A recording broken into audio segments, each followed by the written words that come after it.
want people to accept you now for what you do, and don't just label me as that, but at the same time, I'm like, well, don't forget the name of the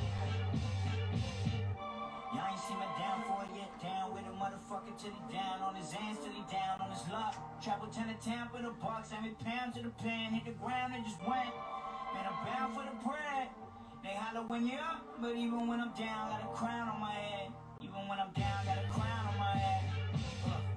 Y'all ain't seen me down for it yet. Down with a motherfucker till he down on his ass, till he down on his luck. Travel town to town for the bucks. I made pounds in the pen, hit the ground and just went. Man, I'm bound for the bread. They holler when you're up, but even when I'm down, got a crown on my head. Even when I'm down, got a crown on my head. Who is he? Is that what they'll say in the eulogy? Will they say between you and me?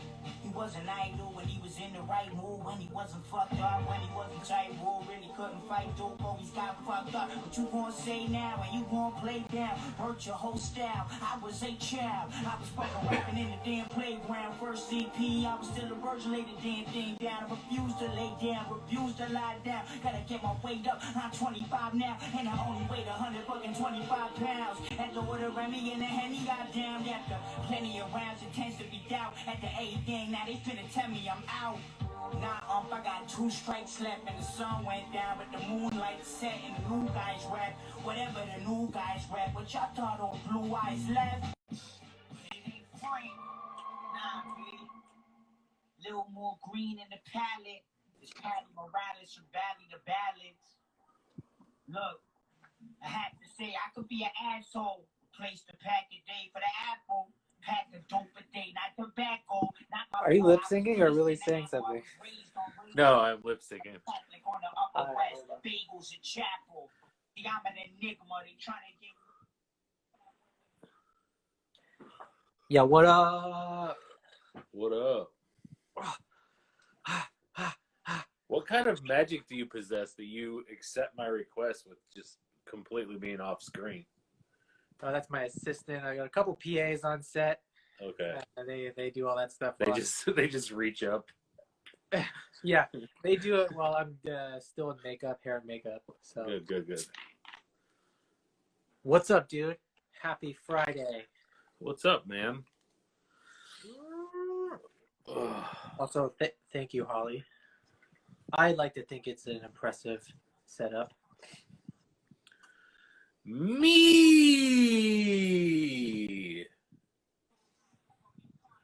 Oh, I get it.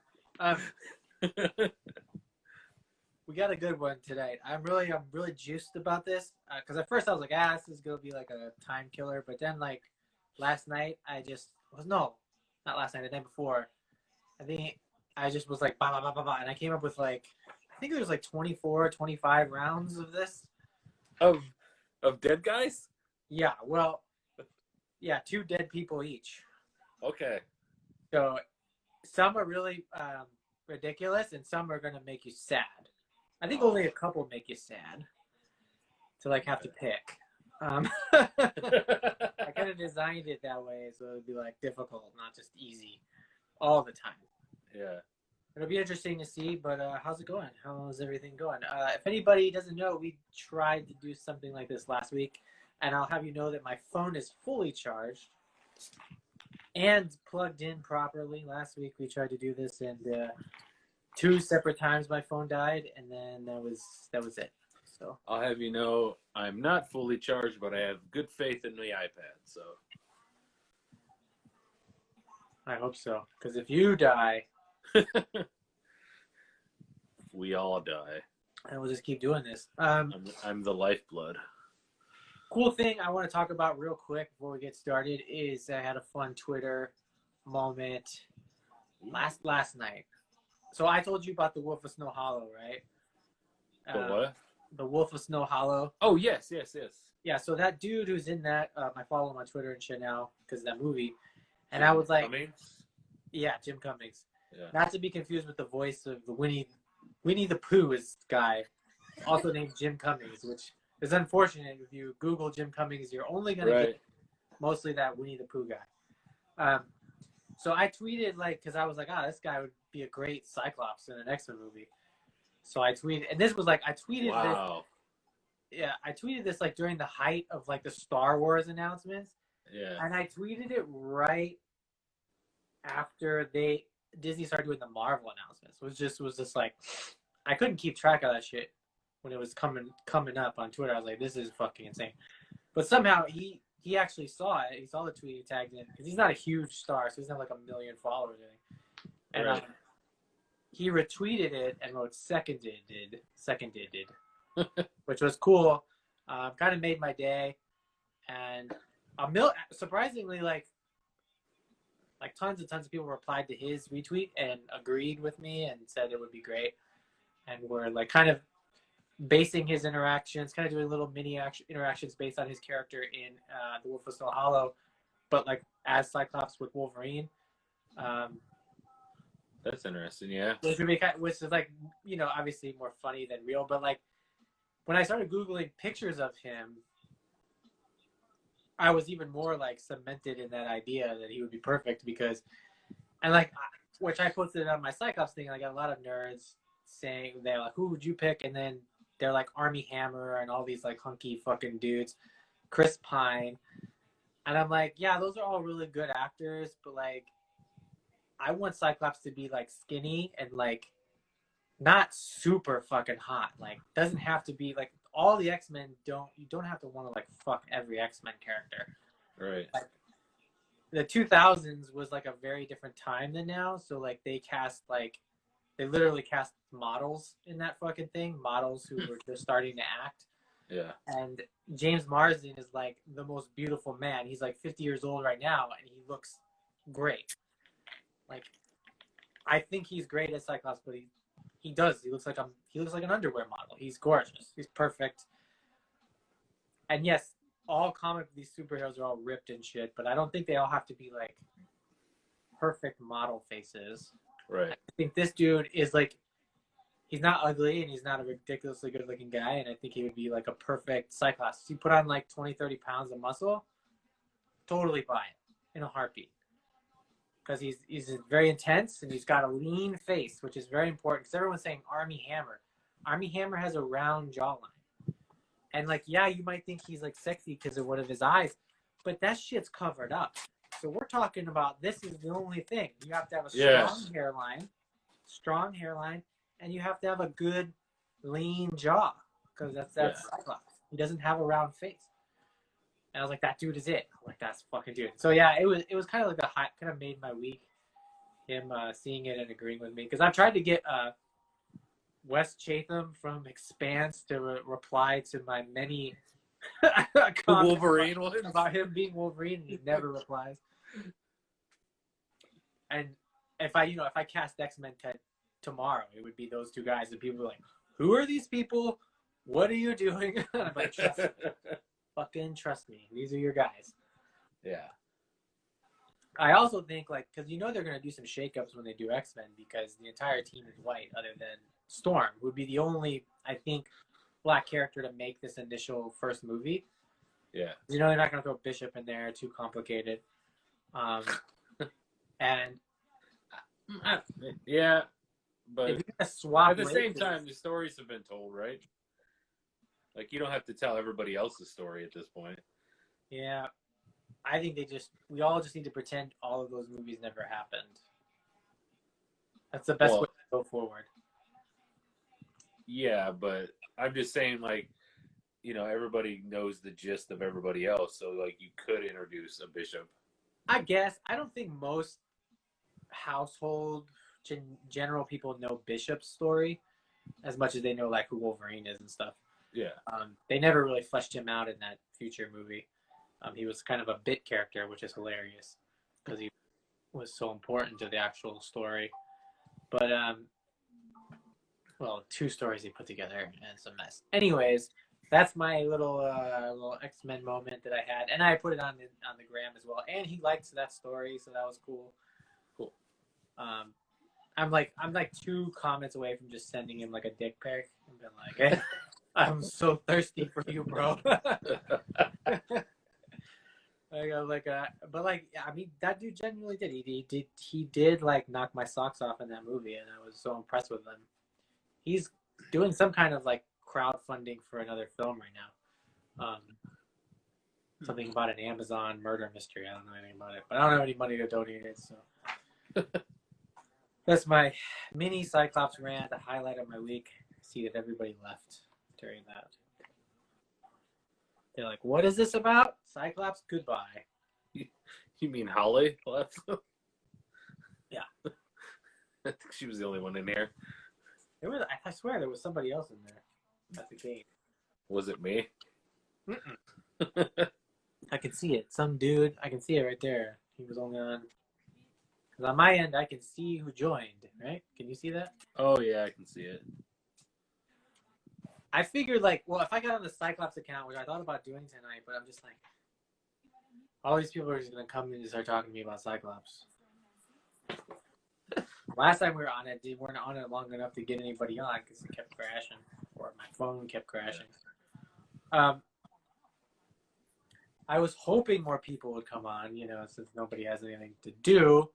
And I know they see it. I know they see it at the top of their Instagram feed while they're scrolling around, liking meaningless shit. Hey, here's Katie. But this is going to be a fun thing we're going to do here. Yeah. And I was hoping more people would come on and be a part of it, but I guess they can watch it later. I did want to. I watched Freaky today. Have you seen yet? Yeah, I watched it last Sunday.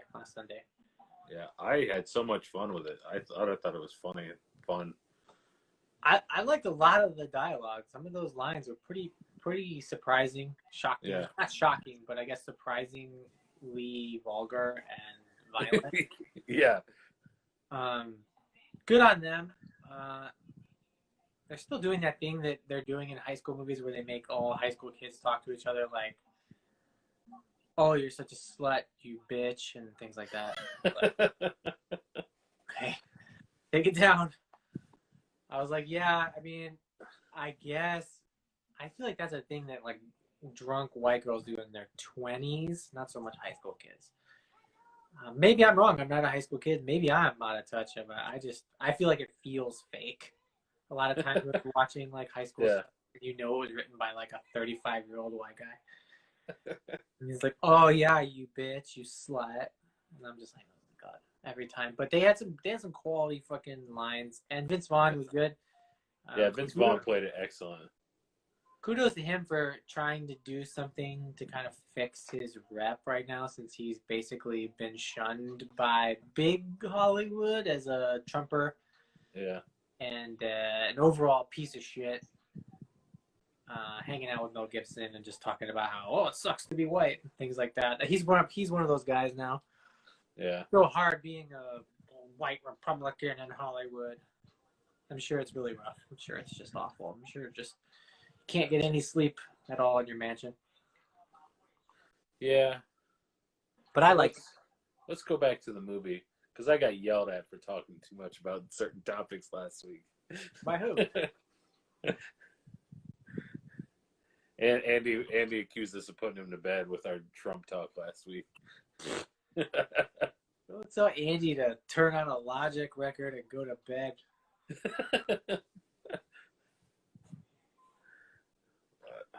Where is Andy? Where's your team? I don't know. The sacks of shit. They should be on. They're not watching. I can call them that. You pieces of shit. You can call them that anyways. No, but Freaky was a good time. I watched it like in the middle of the day. Not that it was like a scary movie. I didn't have to watch it at night or anything. But I thought it was fun. I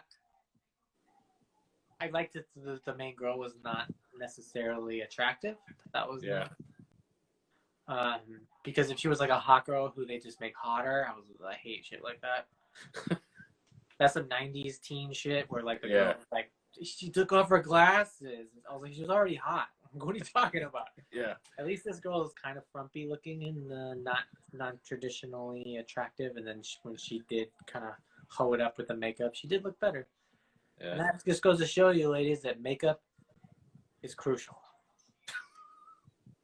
Crucial to how you look. and how you make men feel. That's all that matters. I mean, look at us. I have none. Justin's covered in it, and look how much better he looks. I have a lot of concealer on. That is not even a joke. I just have a lot of acne, adult acne. It's great. I'm a greasy man. I have worse breakouts now than I did in high school, which isn't so fucked up. I need to see a dermatologist, which I'm going to do in the new year. Oh, good for you. Yeah, I deserve it. I deserve to get some spots. I'm glad you're gonna live your best life. Yeah, I'm like I should stop buying action figures and instead spend all my extra money on lasering imperfections off my face, which I might do. I'm genuinely considering it because I'm tired of not looking like I'm 34 anymore. They're just gonna look, just give you some Proactive. Proactive does not work, my friend. I bought the most expensive shit you can buy on the internet, and it does not work. So I have to go to a dermatologist. But anyways, that's not what we're here for. No. What is it? Let's talk dead people. Let's talk dead people. Nobody's on, so that's fine. We're going to basically, this will be all, which is nice for you, all surprise. Yes.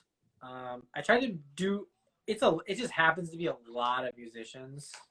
And I would say it goes musicians and actors. Okay. I tried to keep it away from like political figures. Like I'm not going to make you choose between like MLK and Che Guevara and shit like that. Because I don't want to veer into politics. Yeah. So they're all basically actors and musicians. I think that's pretty much all I did, and maybe a couple comedians. Ooh. And I kind of picked I think some of the hardest toward the end, but it's a good mix. So basically, how we're gonna do this is I'm gonna give you two celebrities.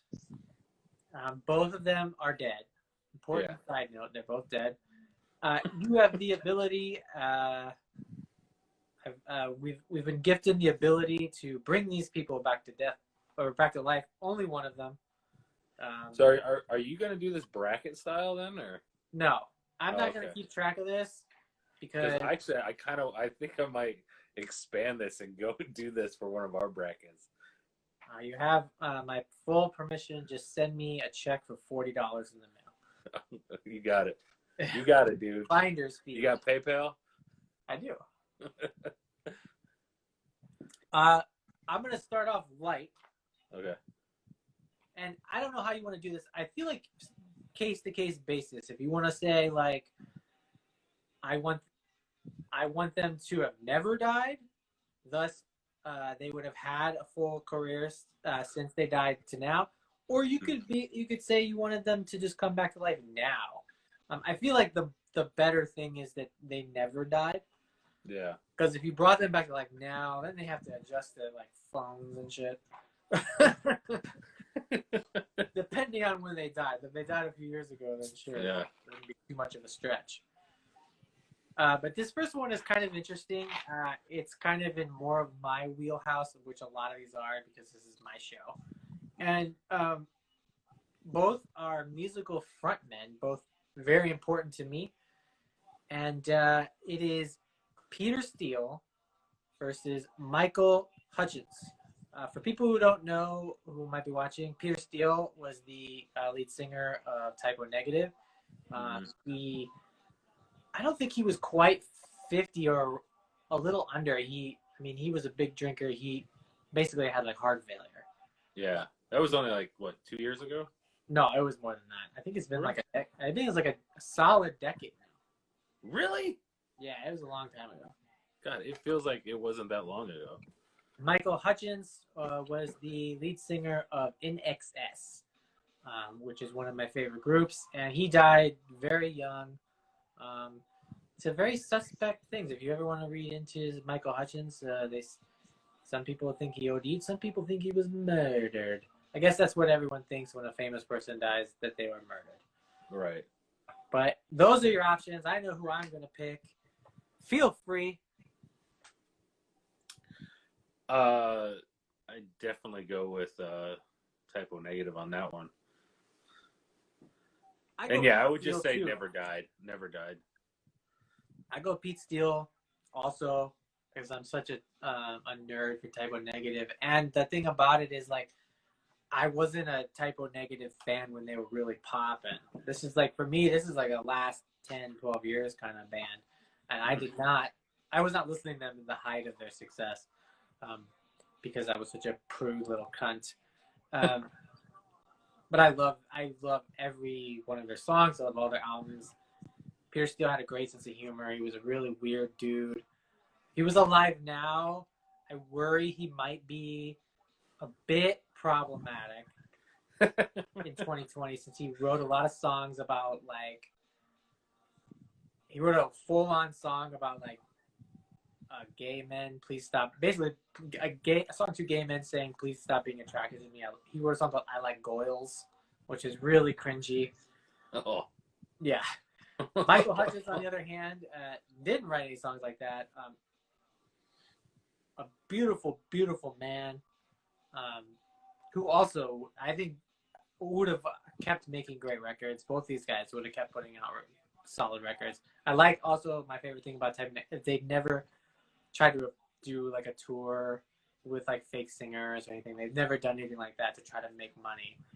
They're just like, the band is dead. It's over. So that was easy. Pete Steele, 2 for 2. We both agreed on that one. Yeah. Let's stay in the music category. This one is also sad, but we'll see how you go. This is Dimebag Darrell versus Randy Rhoads. Ooh. People don't know Dimebag Darrell was the guitarist for Pantera who was shot in cold blood on stage during a concert. Super fucked up. And Randy Rhoads was the guitar player for Ozzy, who wrote some very, very, very memorable Ozzy guitar stuff that if you've ever turned on a classic rock station, you are going to hear it at least 40 times a day. Just relentlessly. Yeah. God, Feel free. These are like heavy hitters for sure. Yeah. And what a great matchup also. I thought about going Dimebag versus Cliff Burton, but I feel like Cliff didn't do enough to really feel like, I mean, he probably would have been amazing, and if you stay with Metallica, who knows what would have happened. They might have kicked him out. He might have went off and joined Megadeth. Who knows? We don't know, but I just feel like Dimebag is one of my favorite guitar players, and when that happened, I was so distraught and so horrified because side story about Dime and Vinny, I have a huge regret because I was at the Hard Rock Cafe in Orlando. This is when I was in Full Sail, so this would have been probably 2003 or 2004 when they were both still alive. They were playing a concert there for their other band, which fucking escaped me. Damage Plan. Damage Plan was playing a show at the Hard Rock that night. I was there for a friend's birthday. I look over and they're both at the bar by themselves drinking. And this was like pre-social media and stuff. And I didn't go. I've always been kind of like shy, especially about approaching celebrities and stuff. I don't really like doing it because I'm just like, I've only done it 2 times, and both times I still, have those memories of cringy things you've said and do that just replay in your head at night. I have those memories with Sebastian Bach and Trent Reznor. So I didn't do it, but I fucking absolutely regret it because I guarantee that they would have been so nice and so cool. Yeah. And that shit, at the time I was like, oh, it's not like you think, oh, he's going to get murdered soon or anything like that. You just think, oh, look at those guys. I love, they were one of my favorite bands, and there they are. It's so cool. I was like watching them drink and just talk. They're just sitting and drinking and not like doing anything crazy. And I was like, oh. And there's one dude I was cool. He's like, just go talk to him, say hi. And I was like, And that was back when flip phones, so it's not like I had like a fucking phone to like take a cool picture or anything. And I didn't do it, and I regret it. Hmm. And then, obviously Vinny died like a decade after he did. Yeah, so, yeah. So it's a maybe regret I have. Maybe that swings my vote the other way. If Vinny's still gone. Yeah, Vinny's gone too. But no, yeah, I mean, I would say, I just think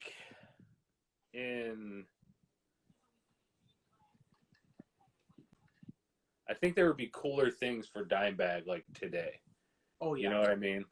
Like if he were doing some super groups or some shit like that, like I feel like he would be like that guy that would jump in with, I don't know, with like a Dave Grohl or whatever, like the kind of the stuff that he always does where he kind of just gets his friends together to play.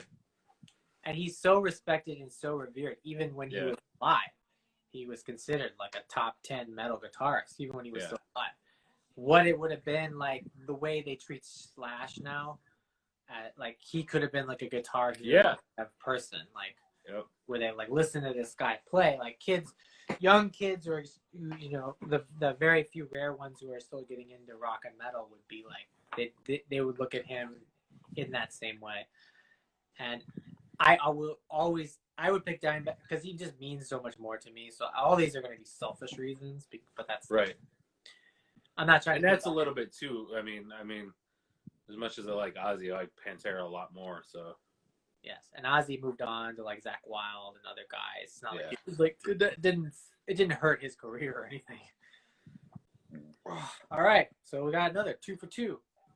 I should start circling these. I'm gonna keep track.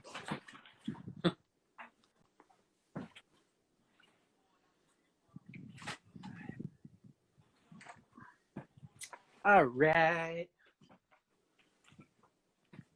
Hello, everybody that's joined. All right. Moving on to music briefly into the world of horror. This one will be interesting because this is 2 old guys.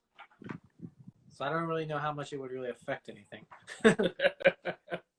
This is Wes Craven versus George Romero. Ooh.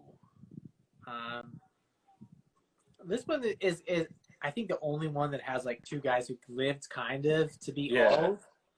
So they died young in that sense. I mean, they could have lived another 15. But they both had a good body of work. Yeah. Craven obviously had more success financially, and more money and more notoriety than Romero. Because the studio system never really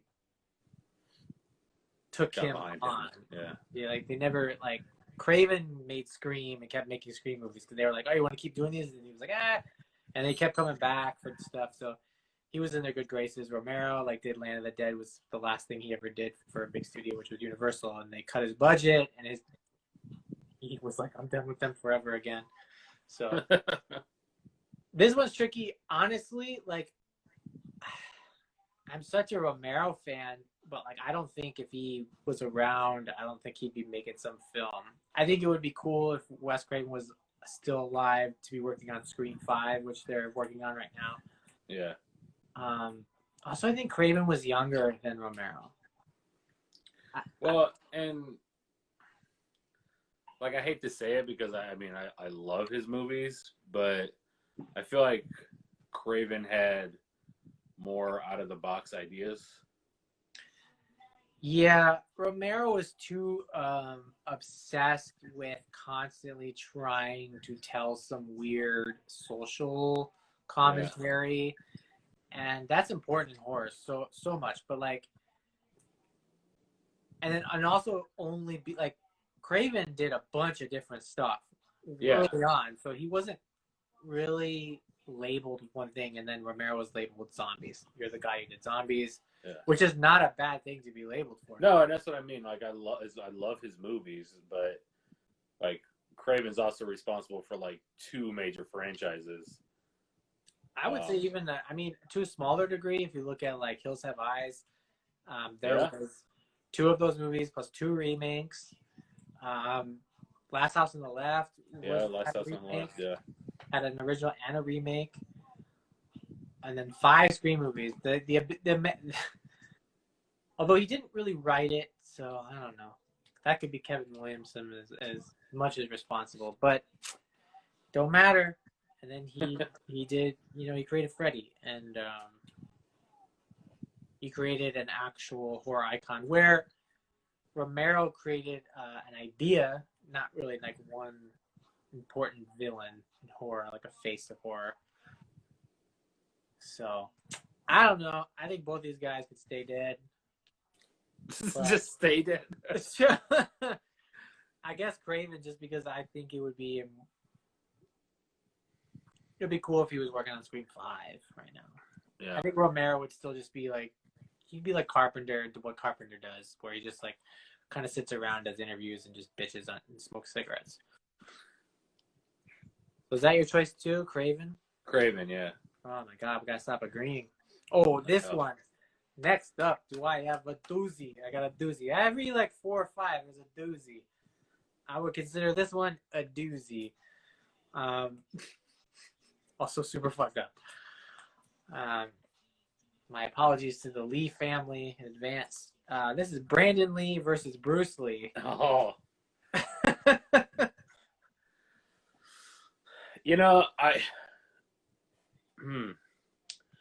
I'm gonna go Brandon. I'm also going Brandon. Because he didn't get a chance to really do anything. And the one thing he did was fucking amazing. Yeah. Don't forget about Rapid Fire, and then that movie he did with Dolph Lundgren. Yeah, I'm gonna forget it. But like, the time, like I said, like you said, like the time he actually got some huge money behind him was it for him. So yeah. And like, I look at like what sort of happened. I mean, in the sense that like, it's not like his life is terrible. Like Jackie Chan went from like this amazing guy to like doing movies that people laugh at. Yeah.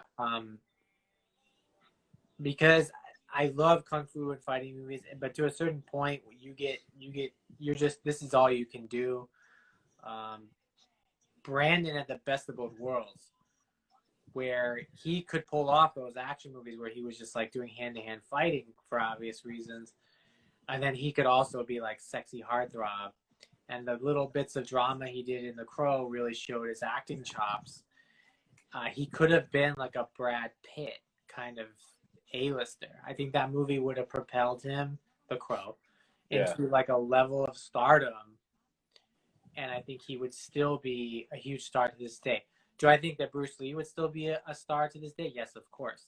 He would be a legend. He was a legend then. You're not just gonna, unless he like. I almost feel like Bruce Lee would have just kind of like.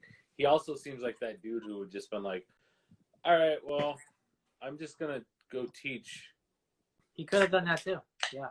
Yeah, like I don't know, but like you said, like Brandon, like yeah, I mean, who knows, like what he could have done, like. You think about like something like Mission Impossible. I mean, that could be Brandon Lee. It really could have. He could have swiped a lot of roles from a lot of those guys. Because he really had it, man. He had the it factor, and he had the name. And in Hollywood, that's a big deal, to be a next generation of an already superstar and be talented. Those are two rare things. Brandon will always be one of those that I always think about. Like, oh man, if things would have been different. That's just one of those sad. It's one of the saddest stories in Hollywood too, because Jesus Christ, that dude. Yeah. He could have been it. I mean, hopefully he wouldn't have done another Crow movie, because I'm sure a sequel would have been bad. But well, considering they made him without him, I think there probably would have been. Well, they wanted him. I mean, originally the plan was that he was going to come back again. It was like going to be a thing where he like comes back again and then like, I don't know, avenges other people's dead people. Yeah. Whatever. Maybe it could have been good. I don't know. I will never know. But he could have had a nice resurgence in like Expendables. Oh God.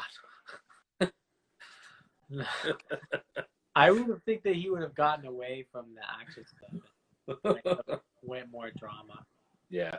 And then come full circle, like a Keanu Reeves, where you kind of keep that action stuff kind of incorporated in your career and kind of drift away and then come back at the end. Just That's a good parallel. I think him as Neo would have been fantastic. Yeah, he easily could have been Neo or John Wick. Either of those roles Yeah. he could have easily done. He would have done the fighting stuff maybe arguably better. Next, we'll stay in the acting lane. This one, kind of dumb. Heath Ledger versus River Phoenix.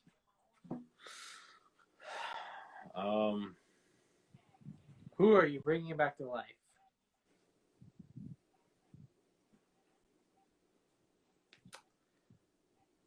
I'm gonna go Heath, even though he had a better, or I mean more work, I guess. He did. I also think maybe you don't get some of Joaquin's without River dying. You don't. Yeah. Why would they cast him in anything when they could just have River do it without Yeah. a fucking hair lip? But I like Joaquin Phoenix, so. I think Joaquin Phoenix is great. It's just that I hate the Joker movie. So I think that's like it really kind of left a bad taste in my mouth, and Yeah. I hope whatever he does next is nothing like that. But I go Heath too, only because that would have been cool. Not only, but it would have been cool to have him in the third Nolan Batman, because he was supposed to be back. Yeah. He was supposed to be in like a jail scene, like they had written it. He was supposed to be like Batman was gonna talk to him, like, and Bane was gonna let Joker out, or they weren't sure if they were gonna let him out, or Bane was like gonna like make him stay in because he's too much of a troublemaker. That scene would have been so cool to have as like a throwaway, not even like a throwaway, just like a moment in the movie to kind of add to the weight of it. Like in the comics, Batman and Joker have had so many like one-on-one conversations, and it would have been a cool moment to have during that movie. He could like talk to his like actual arch nemesis about what's going on. And then Heath would have been like, obviously winning more awards and doing a lot of things. That's the other thing is like Heath was just about to like get out of like the 10 Things I Hate About You. Well, he had gotten out. I think that. I mean, he had gotten out, but he had also like he had just had success. Like he had just had Brokeback Mountain and then Dark Knight, and then like he was gonna be fucking the complete it guy. And yeah, he would have been ginormous. He would have been the go-to guy for pretty much every dramatic role. Okay, are you ready for the next one? Plus, I even love him in The Patriot. So we have yet to disagree. So this is getting boring. We're disagreeing with you on purpose. Next up, we're back to music. This is a fun one. I think it's equally matched. This is Kurt Cobain versus Jim Morrison. Now, I paired these two together because they're both kind of like self-righteous, kind of pretentious, but had the talent to back it up kind of guys. Yeah. Like, they are obnoxious, but they wrote really good songs. Like, obnoxious human beings. Every Kurt Cobain interview just makes me want to, like, pull my fucking hair out. Because he's, like, a teenager. He's just like, just like, whatever. Everything's stupid. I just fucking hate that shit so much. It's like, shut the fuck up. Like, he's, like, doing those MTV interviews, like, just like, whatever. And, like, looking at the interviews like they're fucking assholes. I'm like, you're the asshole. They like your songs. Like, stop acting like a little teenager. And Jim Morrison was like, oh, I'm so artful. Here's my poems. I'm just doing like acid. I'm the Lizard King. Yeah, that shit is also very, to me, on a personality level. Wouldn't want to be in a room with him, but also think he was a great writer. Wrote some really killer songs. Same thing with Kurt Cobain. I would never want to hang out with these guys, but boy, could they write some songs. So maybe we get different here, but I don't know. But I'm gonna go Jim Morrison. Explain. I love the Foo Fighters more than I like Nirvana. Oh my god. I understand. It's like the thing. Like I understand what Nirvana was and all of that, but I fucking love Foo Fighters. And without what happening, it wouldn't have happened. So I mean, maybe Jim Morrison maybe just Foo could have been Fighters like. still happens. I mean, the band probably wouldn't have lasted that long. I could see them easily falling apart and breaking up, like Guns N' Roses, and then coming back like all old and bloated at some point. Oh, you mean Nirvana? Yeah. Yeah. I mean, Dave obviously never got. I'm sure soon they would have just. I mean, if he wouldn't have shot himself, they'd still be pretty sick of his fucking addiction. So. Yeah. I mean, Weiland had a good run, doing heroin for like 25 years straight, on and off. Kirk could have had a good run. He probably would have died young-ish, but not from shotgun. What is it? Pellets? Buckshot? I don't remember what's. But I just remember like what. I don't like Kurt Cobain because he beefed with Axl Rose, which I thought was like the dumbest shit. He was like so into. He thought he was so important that like he couldn't associate himself with Axl Rose. Axl Rose, if anybody ever knows, he did the November Rain video, and during the therapy session, he had a Nirvana hat on the table because he was into the Nirvana records. And they had never met, nobody, whatever. And Kurt Cobain was all like, "Whoa, I don't like these old rocker guys. Like, blah, I don't need them." And like, he talked shit about them in the press. He was not appreciative. The guys who came out like 2 years before Nirvana. Yeah. He thought like that what they were doing was just so gross and like just so sad. I remember there's an actual quote where he's talking shit about them about being like old druggies or something, and which is hilarious because you're the motherfucker doing heroin and Axl is sober. So shut the fuck up. Axl is the only one in Guns N' Roses who didn't fucking really drink, and he never did drugs. All he did was write songs and be a dickhead. So like, I'm not saying Axl was like a really nice guy because that's not true, but like he was like, he's giving you like some props without being like in the coolest way, I feel like. Yeah. And to hear that story, I was just like, wow. So fuck Kurt Cobain, Jim Morrison all the way. Jim Morrison because because I thought that would be the one we didn't agree on. Yeah. Jim is plus like I feel like I could still kind of like, all right, I like the Doors, but I can still ignore them. So it's like Well, yeah, like if you go into any store now, it's just all Nirvana hoodies and shirts. That there's never been a pop culture resurgence of the Doors. I feel like no, I never liked that whole like, oh, he's like Cobain's such a poet. And maybe it's just like the fans that bug me more than like the band. But like the people that just because he died, he's the most legendary thing. That always kind of bugged me. With Cobain. And we'll get to the others. There's another similar. I'm gonna have similar comments about another musician way later towards the end. We gotta hurry up. We're like, I have still so many to get to, but because we have to be done by 8 when Joe's coming on. All right, Jim Morrison. I like him because he was like he just wanted to like get high and fuck. Yeah. Write bad poems. I'll try to burn through a couple quick ones. One will be easy to burn through since we talked about it. Next one is a fun. Jimi Hendrix versus Aaliyah. This is a softball. Or that's not a curveball is what I mean. This is a curveball category where two that don't really go together. No. Give me Jimmy. I'm going Aaliyah. We're just going to move by it. Yeah. I'm going Aaliyah, Jimmy. Next up, which we talked about last time, which I decided to keep on there because I thought it was a good one, Chris Farley versus John Candy. We both kind of said Chris Farley on that one, just because he didn't get a chance to really build up the work that John Candy had. This next one is a very sad one. Let me just burn through two real fast. This one is, which I wish Andy was on for because I just do. This is Pop Smoke versus Mac Miller. So I'm just gonna go off. Well, I'll give you Andy's answer. I'm sure it'll be Mac Miller.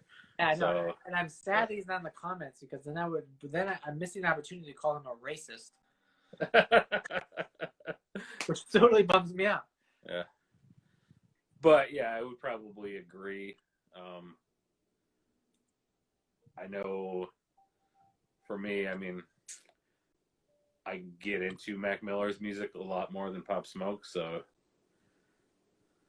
I think that like I go Pop Smoke on this one, and I love and because I'm not a lifelong Mac Miller fan, I really didn't get in. I don't like his old stuff at all. I don't like it was like lovable kind of frat rapping and stuff. That shit I hate all of his like early records. I don't like them at all. I didn't get into him until Swimming. I just thought he was a throwaway white rapper, and then I heard that record, and I did go back and listen to some of the other records before it that had those same similarities. But like I was a late fan of him, and then just in time, too. Next is a fun one. Corey Haim versus Brittany Murphy. I don't know how I got here. I don't know. Brittany Murphy. I feel like Brittany Murphy too. I mean, Haim kind of he had his 15 minutes. Yeah, he kind of burned himself out at what he had potential of doing. I feel like. Yeah. Once he got like to that weird stage where he was like old looking, it was like he wasn't a good actor, so they're not gonna hire him. Okay, the next one is really gonna suck. This one I don't like at all, and I'm mad at myself for doing it. But this is Anton Yelkin versus Chadwick Boseman. Oh my God. Yeah. Chadwick. Yeah. It's Chadwick, but man, Anton Yelkin, man, what a fucking loss. I know. Just such a huge loss, such a talented guy. Just everything he did, every movie. Even like Fright Night, he was so good. I never watched anything with him in it where I thought this was bad. Yeah. And obviously Chadwick was going to go down one of the best actors of all time. And he was Black Panther, and that's the whole thing. Next up, we have two crusty white ladies. Janis Joplin versus Amy Winehouse. Oh, fucking give me Winehouse all day. Yeah. I like some Joplin songs, but man, I can't watch Amy's got one of my favorite voices of all time, so. Really? Yeah. I'm glad I picked that one. My marker's dying. Hold on, I gotta switch markers. I'll lick that Sharpie. I ain't looking shit. Better put some water on that shit. Oh, fuck. Pour one out for Debo. Oh yeah, Debo died.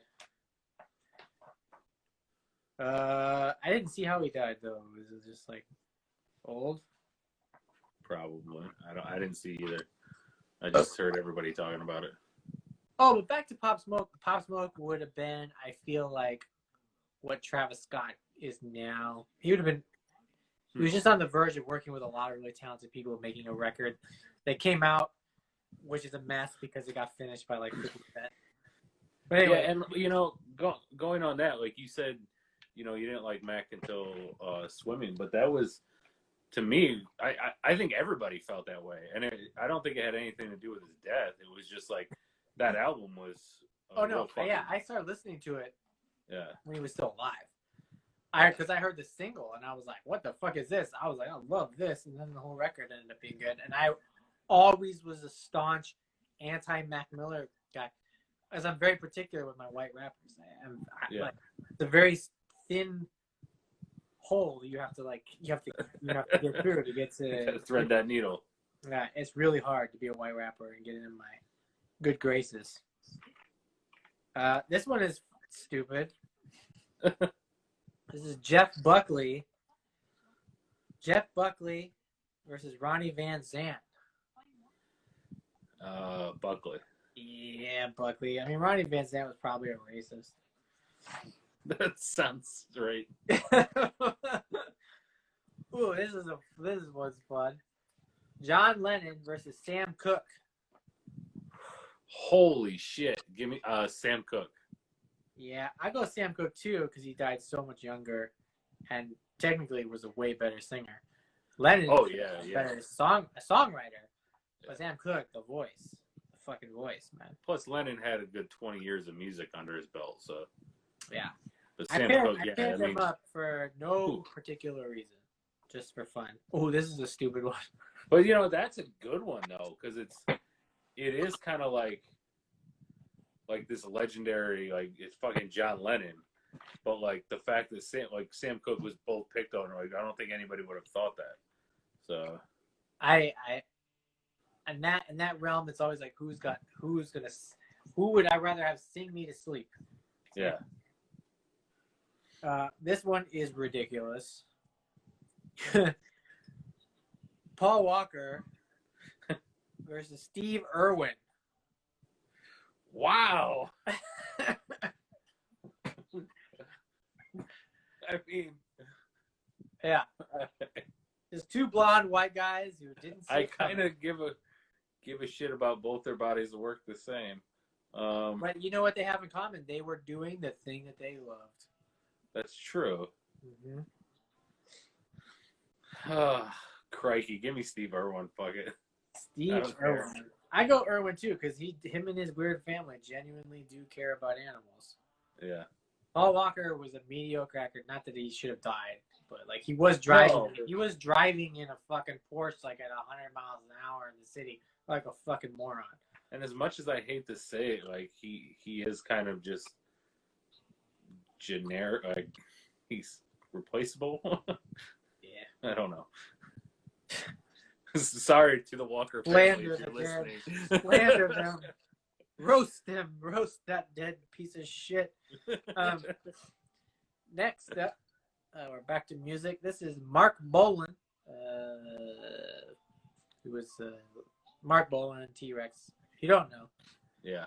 Versus Nick Drake, who was probably one of the best folk singer-songwriters of all time. Versus King of Glam Rock, other than Bowie. Which I left Bowie off this thing altogether, just so you know. That's fine. He had it. I mean, I left Bowie. There's a couple people. He had a good life, so.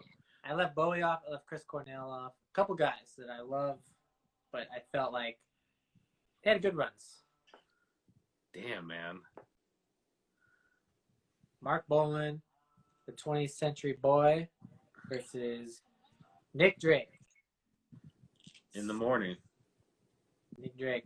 Great, like Nick Drake was. I was big into Nick Drake when I was in Full Sail, man. I was always listening to Nick Drake. Yeah, that In the Morning song is fucking so good. My favorite Nick Drake song is "Which Will." God damn that song. But Mark Bolan, slappers. Dude, I know. T-Rex had some jams, bro.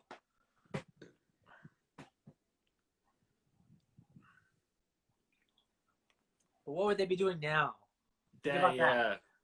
Think about what they'd be doing now. Who would be popping? Would Nick Drake be popping? No, he'd living in a cabin. I think it adds more to Nick Drake's that he died. So, Mark Bolan. Mark Bolan. This one I kind of struggled with because I was like, they're both so like. You know what my favorite? They're not essential, you know. Yeah. The one, what is it called? It might just be called like Dancing or something, but it's like been dancing since I came out the womb. It's on what the fuck is that album called? The one where it's like this silhouette of like him in the amp. Oh yeah. Just to let you know, I'm going Nick Drake. Okay. Because just for shits and giggles, we're gonna split them up. I really can't decide, but I love that Which Will song is probably in my top 100 favorite songs, and I don't think any T-Rex song might be in there. Oh. Okay. I like, because you're talking to a guy who likes a lot of songs. Yeah. The next one is ridiculous. If you can figure out the common denominator, you get 10 bonus points. Okay. This is Andre the Giant versus Marilyn Monroe. Wow. Yeah. Um. Can you guess what they have in common? It's very juvenile. Nothing important. Nothing to do with the way they died or anything. No. It's that they both had big titties.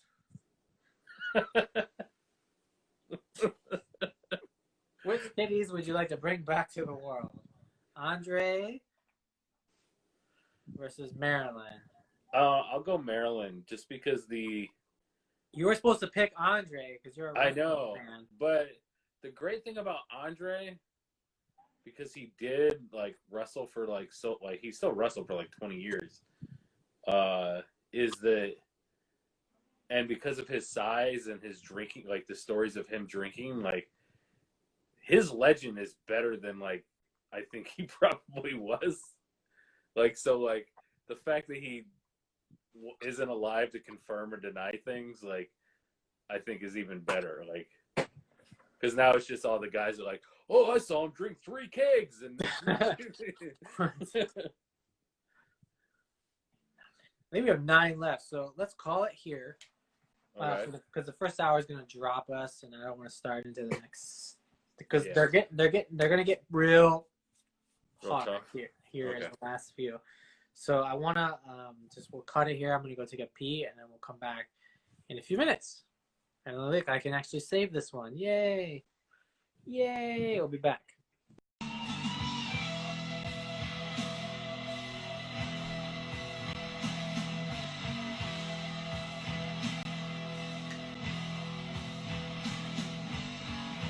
Welcome to the abandoned land.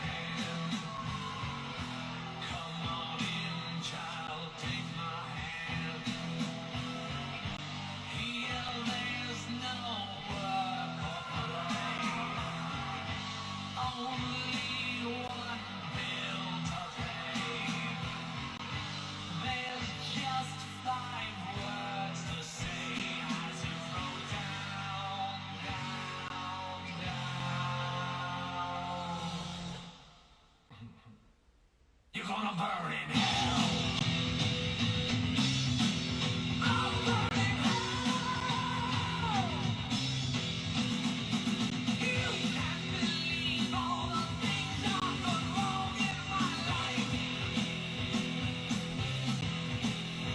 Without even trying, I've lived on the edge of a... What I say with fire, and I don't want to get myself burned. Don't I know self-control? So I think now it's time for a call. Before I burn in hell, I'll burn in hell.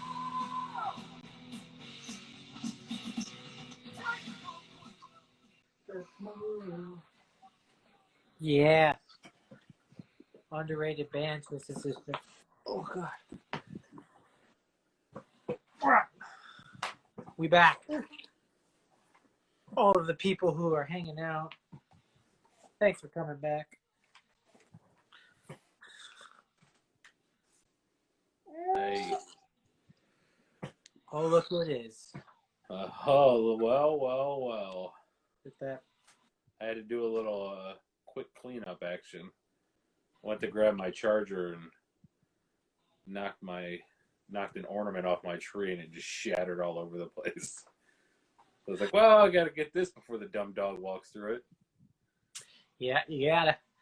Welcome back. 7:33. We have 27 minutes to finish this before Joe Russo comes on, and he's gonna talk to us about the Christopher Nolan / Warner Brothers / HBO Max debacle. What's going on? He's the guy. He's the guy who's gonna break it down. He's the guy. He's the By the guy. way, I enjoyed Hard Kill. Oh, tell him that in the comments when he's on. We're back with our dead list. We have 1, 2, 3, 4, 5, 6, 7, 8, 9 more rounds to get through here. We've done quite a few.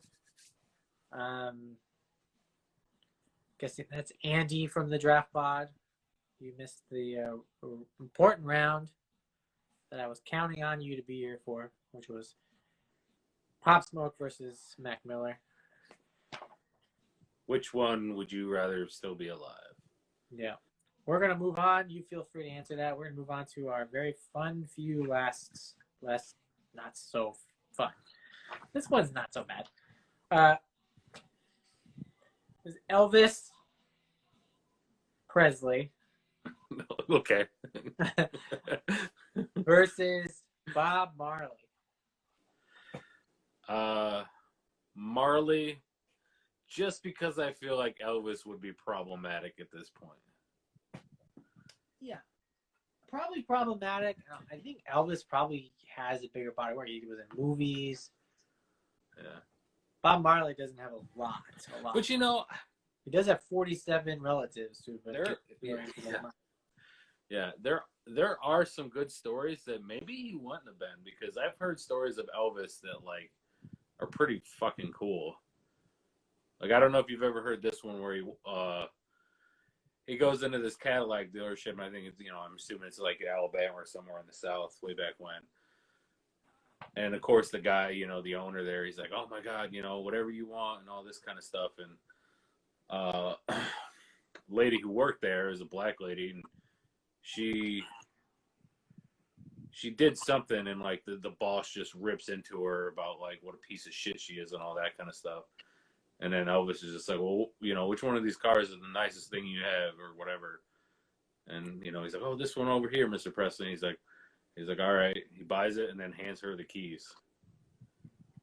He's like, I basically told that dude to never talk to people like that again. Yeah, that's a good story. Yeah. I don't know enough about Bob Marley, and I'm not really a super fan of either. I am an appreciator. I know this is gonna be fucked up, but I go Elvis because I don't like reggae at all. Sorry. I know Bob is probably a way more important figure and didn't live as long as Elvis, but I don't like reggae. If Bob would have like one solid rock album, I'd be all right. But I think reggae is like the most derivative, irritating music. Maybe it's because I don't smoke weed. Maybe I smoked weed. Yeah, but I mean, he's got some just like acoustic stuff that's pretty good. Like I said, I am the most casualist of listeners. I've never like delved into like his music because of the reggae thing. Yeah. Yeah, and both Andy's answers fucked up my thing, because I wanted Andy to be on live, so he would have picked, because I knew he was going to pick Mac Miller over Pop Smoke, and then I could have been like, oh, you're racist, but then he went and picked Bob Marley over Elvis. Too soon to the joke, so it doesn't work. I have another one that's terrible. Real fucking terrible. Okay. This is also in music. This is Jam Master Jay versus MCA. Oh. Yeah. Call me racist. Go MCA. Yeah, it's gotta be MCA. Just because they were still like making music, and they were like DMC was well into just like playing the hits when Jay died. So, but it's still like, if that's one person I wish could have just died a regular way. Like how are you gonna shoot Jay? I don't know. That's like it's the most insane murder like ever because he was not like a gangster rapper. Or Yeah. So on how you shoot Jam Master Jay, that's a hard one. But MCA because Beastie Boys, even though Beastie Boys were just like white Run DMC, MCA was so much more than just a rapper and a guy making music. He was, his philanthropy work was huge. Yeah. He did a lot in design. He was like a non-problematic kind of Kanye West. Like if you take all the narcissism and the greed out of Kanye West, you have basically like an MCA. Like you're just stripped with just like pure talent and no ulterior motive. Yeah. So, yeah, that's a fun What one. a good description. Yeah. This next one, also stupid. Not hard, but stupid. Bon Scott, if you don't know, Bon Scott was the original singer of AC/DC. Great voice. Versus ODB. Ooh. Also an interesting voice. Gravelly Wild Frontman. Bon Scott, ODB. Who do you bring back? ODB, keep in mind when he died, just got signed to Rockefeller and was also I know. 50 pounds overweight. Yeah.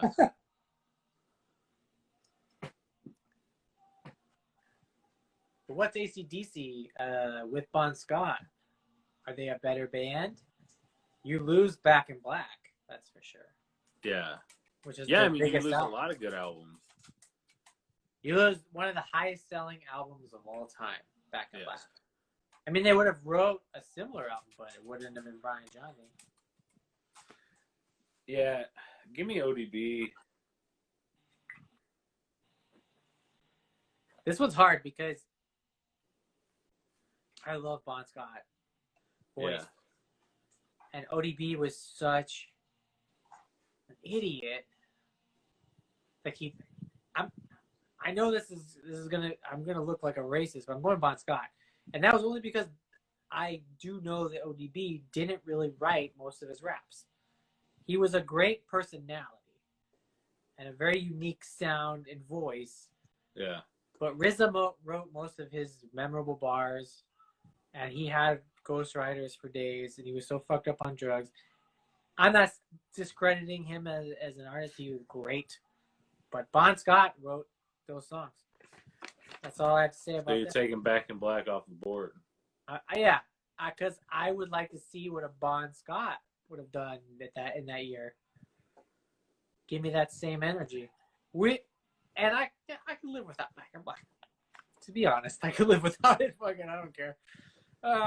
Next, we have the Battle of the Phils. Philip Seymour Hoffman versus Phil Hartman. Holy shit. Yeah. Holy shit. They're so different. What up, Chris? So, what a good matchup, though. Yeah, they were probably died around the same age. One was obviously murdered. One died of drugs. Drugs? Yeah. Drugs. Yeah. Both very talented in their crafts. Phil Hartman was a maestro. Yeah, and I tell you what, and maybe it's just because it's fresh in my head because I just have recently watched Jingle All the Way. But, like, even Jingle All the Way, like, Phil Hartman fucking kills it. And,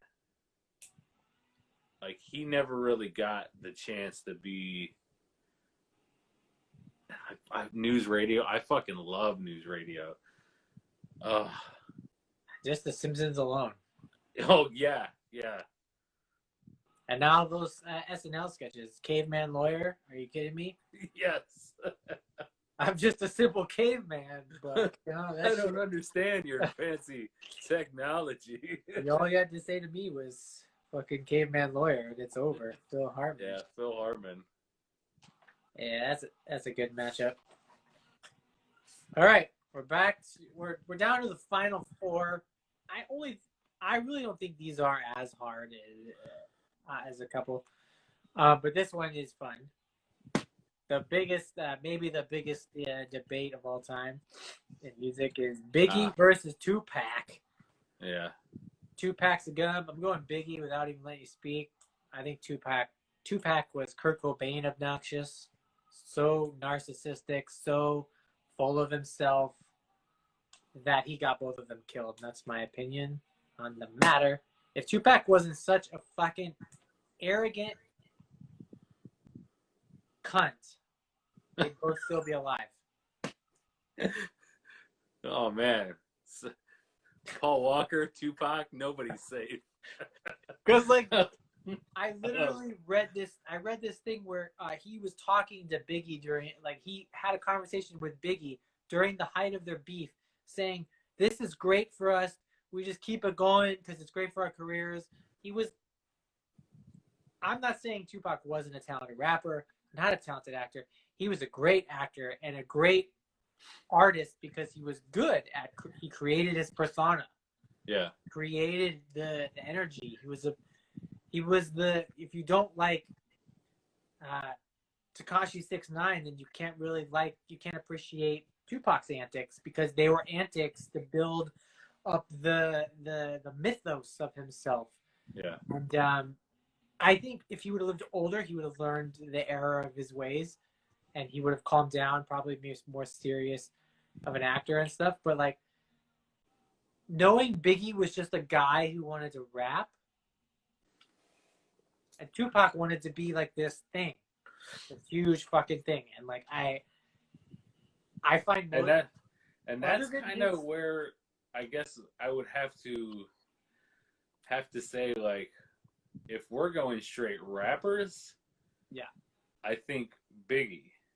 Yeah, because Biggie's the better rapper. Oh yeah, definitely by a long shot. But Pac's positives are great, but yeah, when I think about toxic Biggie stuff, there isn't much. Yeah. What did he say that was like fucked up ever? I mean, he said fucked up stuff in raps, but he was never like doing interviews where he's saying like fucked up shit. Yeah. And he wasn't like he didn't try to be a celebrity while he was already a celebrity, which I think Tupac was doing.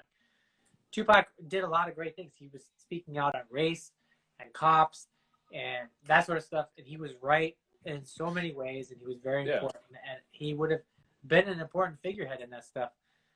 But you know, and that just knowing you think of any of those figures, just knowing that his fucking antics is the reason why he brought that attention, that kind of stuff upon both of them. Yeah, people like that. It's just like the Kanyes of the world. Like, they just don't know when to shut up. You know, like, take your compliment and get out. I don't believe for a second that he even hated Biggie. I think he was just doing it for.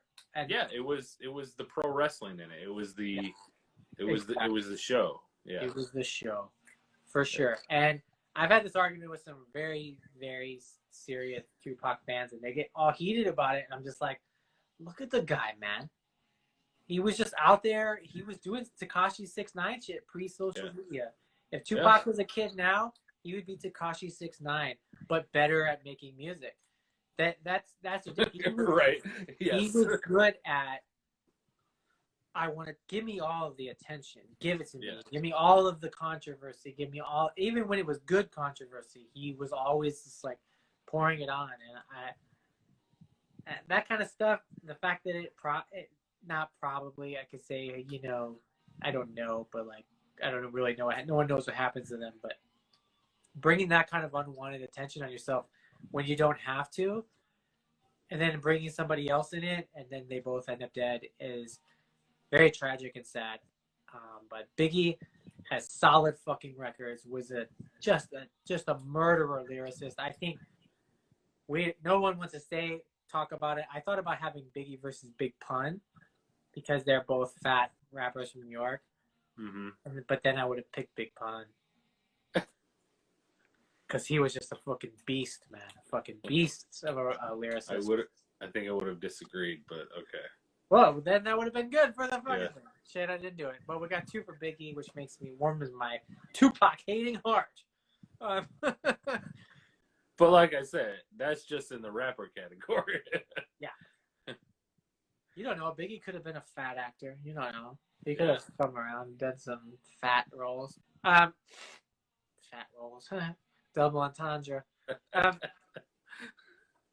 All right, we got 11 minutes before Joe Russo's coming on. We're down to the last 3. They're not too controversial. This one might be tricky, though. It's the only one with comedians. I spent some time on this, really thinking about 2. And I'm going Mitch Hedberg versus Patrice O'Neal. Holy shit, what a good matchup. Yeah. Oh, fuck. Both probably 2 of the best comedians that ever lived. Yeah. 2 who died way too young. Mitch, I think Patrice probably has more out there than Mitch. But Jesus Christ, both of them, if they're the kind of they're YouTube rabbit holes. Those guys, like when you just end up seeing a video of them, then you start watching all of it.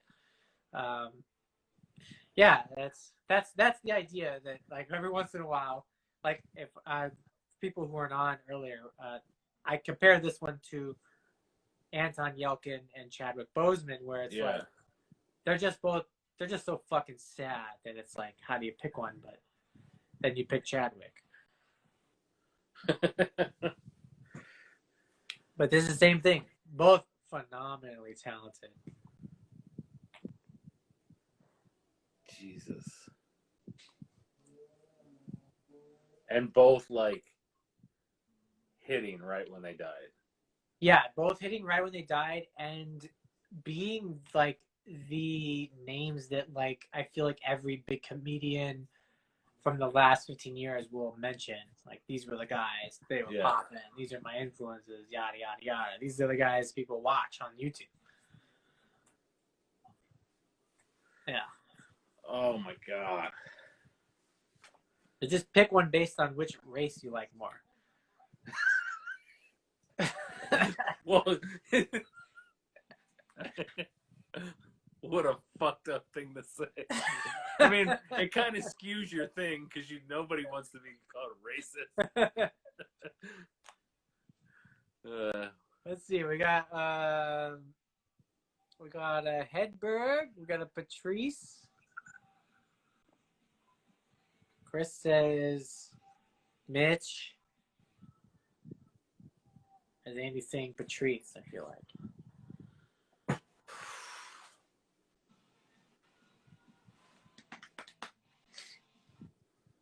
This is why I only have one comedian, because there's a bunch that died young, like Sam Kinison, for example. Yeah. There's a few, but No, I feel like there was like 2 really important ones. I thought for sure Mitch would be on there, and what a perfect pairing you put him with. I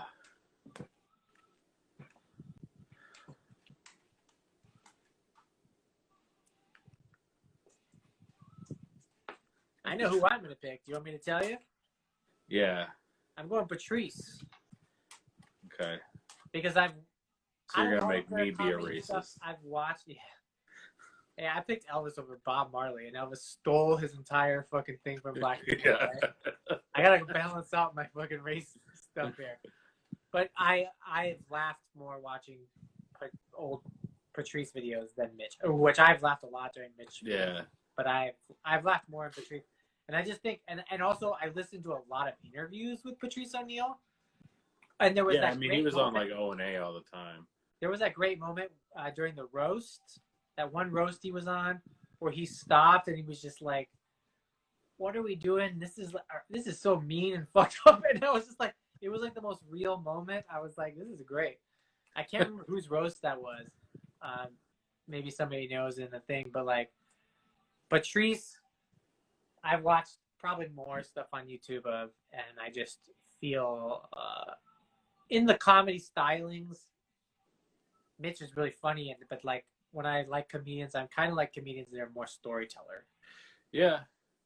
Oh yeah, but that's what was great about Mitch is he, in the midst of all that, he's like, hey, I'm gonna be this '50s comic that does one-liners. Yeah. Like, I mean, it's hard to shoot one down and go, oh yeah, because they're both great. We got 2 Mitches already on here in the comments. Fucking racist.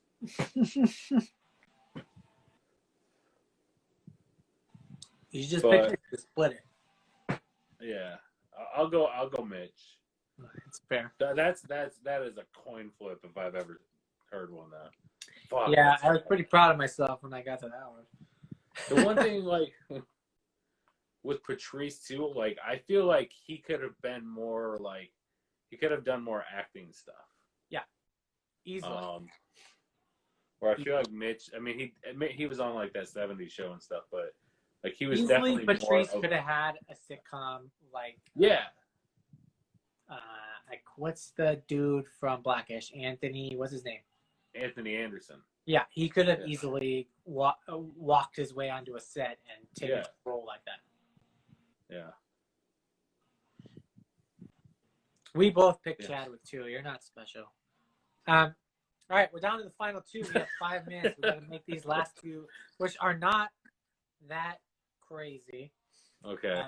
I think the last one is the easiest one. I picked the easiest one for last. This one is weird.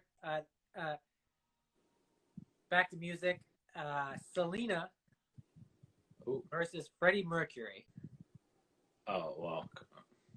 Freddie. Really? Freddie Mercury? Yeah. Over Selena? Yeah. What Selena could have been, though. Selena could have been Beyonce. Freddie's my favorite frontman of all time, so. Oh, well, then you have a bias. Yes, a complete bias. Chris says... I stole everything I did from Earn Your Halo from Freddie Mercury, so. I totally hear it on all those records, for sure. Well, no, I mean on stage. Oh, okay. Yeah. Just the mustache. Yeah. All right. Well, fuck. I'm taking Selena because she died younger and she was murdered, and she died because of not her actions. She would have been a Latina Beyonce, and she'd still be touring right now to this day. Freddie, if he wouldn't have died then, he might have died later. I don't know. He had that. He was a rock. He was a rocker. He rolled the dice. I think Selena would have had some fucking jams now. Yeah. And see, and like that was which biopic? I guess it was Selena. That was more. It was definitely the more tragic. Yeah. And Chris asked. Yeah, this is all biased. This is all biased. Selena is the better biopic because the Queen doc is just a circle jerk to make them all look great. But I don't know. I saw a great meme the other day. You saw a meme? Okay, well that settles it. No, it was just like reiterating 2020 ruins everything, and I had a picture of Selena and Jennifer Lopez as Selena, and then the new girl is Selena. Oh yeah. Well, I heard the fucking new series is trash. Yeah. Easy E. Yeah, that's accurate. You wanted an Easy E versus Freddie Merc matchup? A nice AIDS. Yeah, that's dark. All right, we did it. We're down to the last one, which is pretty fucking easy, if you ask me. Although maybe not. Joe Russo will be on in a few minutes. Hopefully he'll pop in back 8. We'll just keep bullshitting. I thought you were going to be like, Joe Russo versus... Hey, he's right there. What? Joe Russo is dead. Versus Joe Russo, the director of Avengers, who's also dead. I killed them both. Here's their bodies. For the sake of this game. Yeah. A great Saw twist. The last category we're going to tackle here is Prince versus Michael Jackson. You knew it was coming, folks. You knew it was there. You knew it was coming. I don't think this is difficult, but maybe some people do. Maybe we're just on the right demographic for this answer. Yeah. But I feel like it's pretty easy. I feel like when we take in the problematic thing, I don't know what easy it makes things. I mean, it depends on however you want to look at it. Like, if you want to bring Michael Jackson back to life and just have him just being the world's best pedophile of all time, that's on you, my guy, because he's not putting out records. He's just diddling kids in his fucking house. You bring Prince back to life, you know what he's doing? Putting out records. It's true. Not diddling kids. Mike wasn't putting out albums. He was just fucking kids. Yeah. Mine is obviously Prince. And that's nothing to say that I don't love me some Michael Jackson records. And when I watched the Michael Jackson pedo doc, which after I watch it, you can go back. I don't remember what episode it is, but there's a whole Nerdicide episode where that's all I talk about for like 2 hours. I think, yeah, I remember that. Yeah, that's all I talked talked about. that one, that but so I definitely remember that. Where I was like, I basically said I would let Michael Jackson touch my butthole if I could go to the Raiders of the Lost Ark set. Yeah. That's like a fair trade-off for me as a child. Prince was one of the best guitar players, but also just cooler. Yeah, and see, that's the thing. Like, I feel like if Michael Jackson is the king of Michael pop. also didn't have like everything out, like not even like the pedophilia. Like, he was also like weird. Just he was just kidding. He was body morphine and all that kind of shit. Like, he's fucking weird. He's a super fucked up kid. He's a child of abuse, with not his fault, but he's a super fucking weirdo. Yeah. You don't want to go get a fucking burger with Michael Jackson. But Prince seemed like a guy, and you would let Prince make you some pancakes. How many stories you've heard about Prince made it even more cooler. You very rarely heard cool stories about Michael Jackson saying things and doing things. You're like, oh, I would love to be there for when Mike said that. No. He's just like a weirdo. Full-on weirdo. Yeah. We got some replies. Joe Russo is going Michael Jackson because Joe is a part of the Hollywood elite now. And so he is. Oh, that's true. Yeah. He's a pedo. So he's in with the pedos. He's going to support the pedos. Michael Jackson couldn't finish a burger. What are you talking about? He would have 2 bites and then throw up like a bunch of boys cum on the table. Did you ever see Happiness? It'd be just like that. When a kid throws up the dad's cum. God, what a great movie. And on that note, we didn't pick. Prince. All right, 2 for Prince. Oh my God, I love it. Just to avoid any cum on the table. I mean, Michael Jackson raped a lot of kids, so there's that. But he also made Thriller. Yeah, it's a bummer. And what is the cost of great art? What are you willing to I could think of all the times I was in Hollywood, just borderline blackout drunk, and they were playing Billie Jean, and I was having the best time of my fucking life. At that moment, would I sacrifice some children's butts? Probably. Because if you're take this song away, or these, I'd be like, fuck those kids. Literally. Exactly. Thriller. I mean, yeah, it's all great. Beat It is amazing. Yeah. So okay. So that's our list. We were pretty much. I'll just run through. I think the only times we split were not very many. Was when race was involved. Now, Jimi Hendrix versus Aaliyah. Pop Smoke, Mac Miller. Mark Bolan, Nick Drake.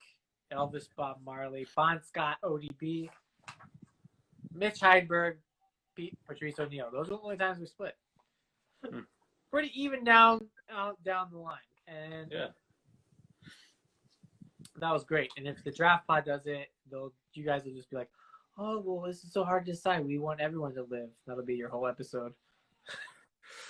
Yeah, we're coming up on the Death Poll episode, and that'll probably be that again. They're like, oh, I can't pick because I love everyone and everything. All right. Except Paul Walker. Yeah, Steve Irwin forever. If you guys want to see what you missed, there was at least 20 all of you dickheads missed. It'll be on YouTube or on Instagram here shortly. We're going to bring Joe on now, and we're going to talk about movies. Movies. Movies. HBO. Joe's gonna bounce off, and then Joe's gonna hop on, and then we'll come back at the end with Drew and chop it up for a little longer. Nice. That's cool. So Joe, if you see him go, feel free to hop on. I'll be sitting here staring at my own face. Nice. Nice. Later, taters. The They're gonna burn in hell. What is a death pool?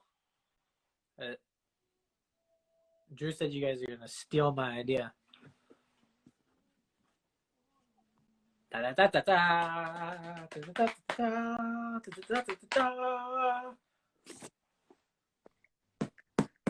Hey, buddy. Hey, Merry Christmas. yeah, you too. Got the I'm talking Christmas tree in the back. I'm talking to the Grinch. The Grinch. Fuck you. I'm not the Grinch. You're the Grinch. I gotta turn up the volume here. Here we go. Can All you hear me? right. Welcome. Hello. Joe Russo is here, if anybody's still around. We're going to talk about movies, believe it or not. Great. That's Great. usually what people want to talk to me about. Yeah. We were going to talk about this. Like, I tried to talk about this last week. It was in my plan to talk about it, but when I was on with Drew, but my phone died 2 times in a row. So I was like, fuck it. We're not going to do this. So we just gave up. And so we never got around to this subject, which has evolved since then with Yes, other it has. directors and things. It seems to be the biggest mess in Hollywood that I can remember since maybe the Korea leak. I feel like I haven't heard anything this ridiculous in a long time where like legit known directors are upset and things of that nature. So what we're talking about now is basically Warner Brothers' decision to dump their entire year of movies onto HBO Max. And I've seen a lot of dipshits on Facebook going, oh, this is great. I have HBO Max. I would love to watch this in my house. And I just did them. It's like, go fuck yourself. Because like these are movies I don't want to watch on my 55-inch screen. I have a great TV. It's a Samsung. It's fine. Do I want to watch Dune on it for the first time? No. No, I fucking don't.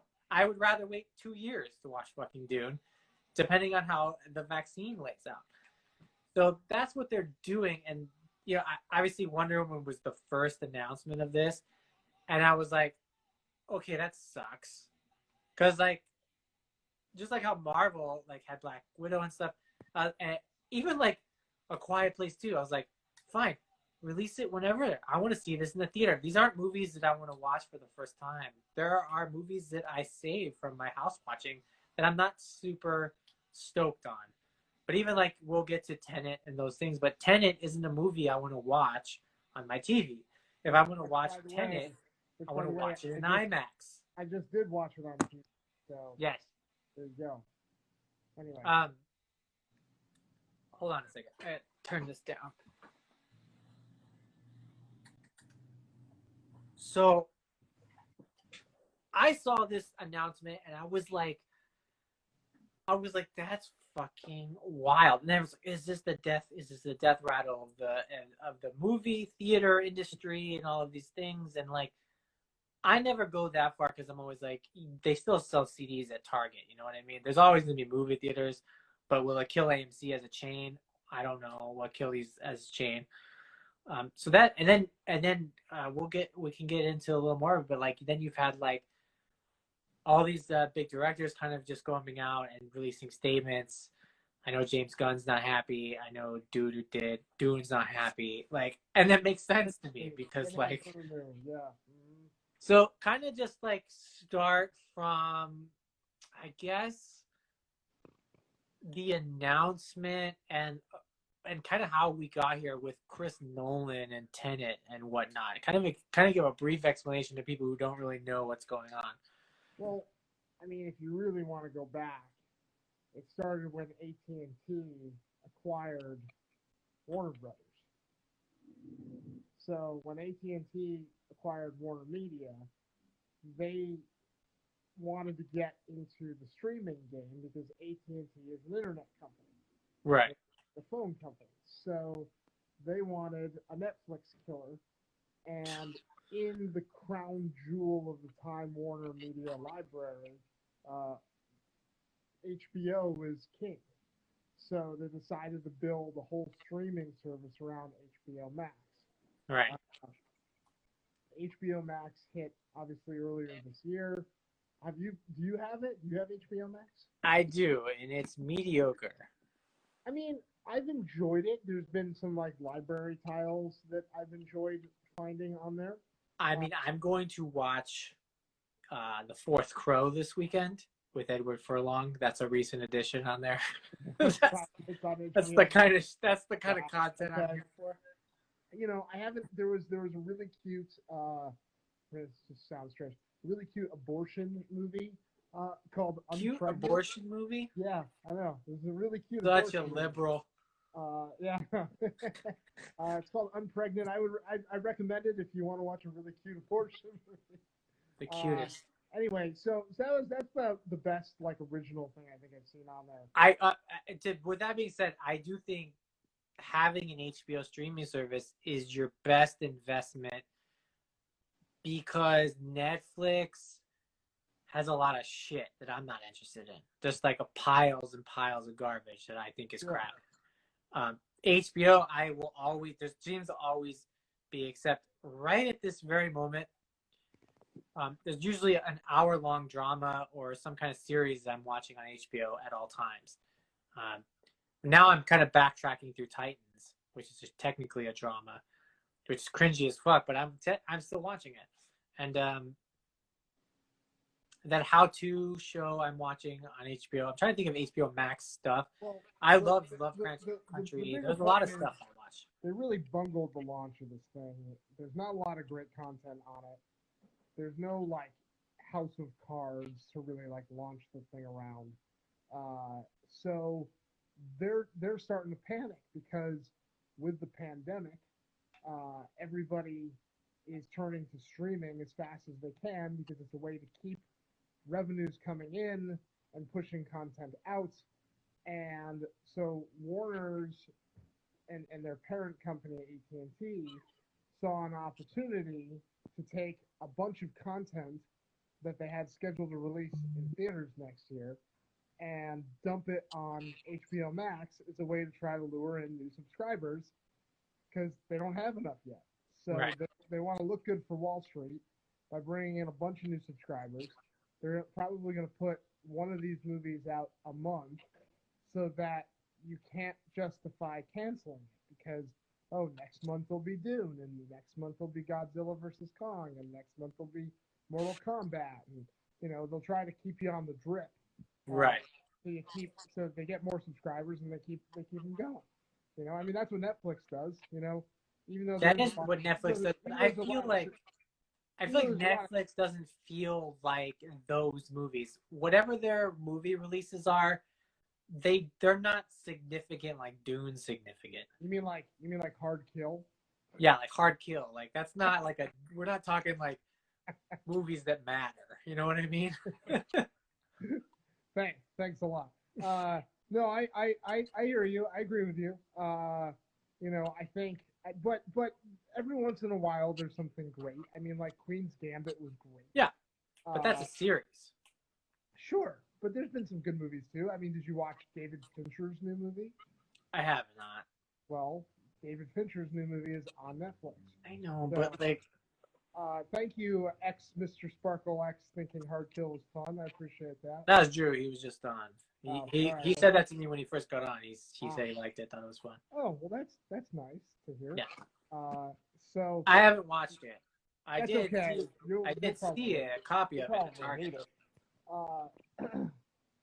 I have. That's a whole other conversation. But anyway, so Warner Brothers decided to move their entire 2021 slate.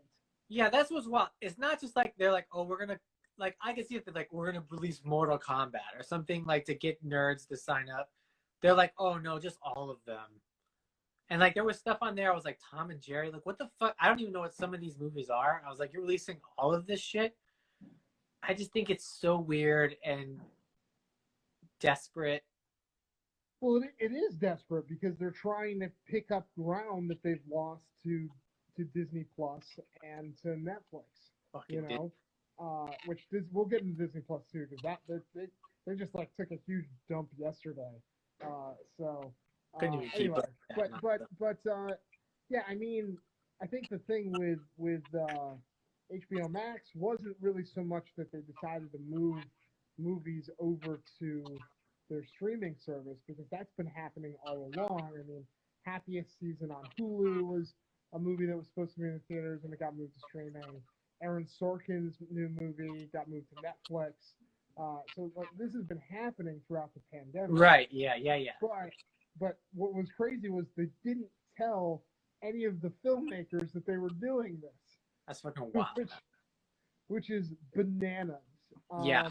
I especially think in when you're talking about franchise stuff like Dune, like possible franchise, and then like Suicide Squad, which is already a franchise in the DC realm, we're just going like, oh, we're just gonna put this on the streaming service without telling you. I'm like, oh, we're gonna put Tom and Jerry up. Okay, fine, but like putting up these franchises which have potential sequels and down the line stuff, and I don't know if I read this correctly, but I saw that like Dune actors took pay cuts and were supposedly getting paid on the back end of box office. Oh yeah, I mean that's the problem, is all of these contracts were designed with box office revenues in mind. So some of how do you pay them with streams? How does that even work? Well, exactly, because streaming there is no back end, because it's the company that owns the content in perpetuity, So it's really, so basically what they do usually is they'll do a buyout on the back end.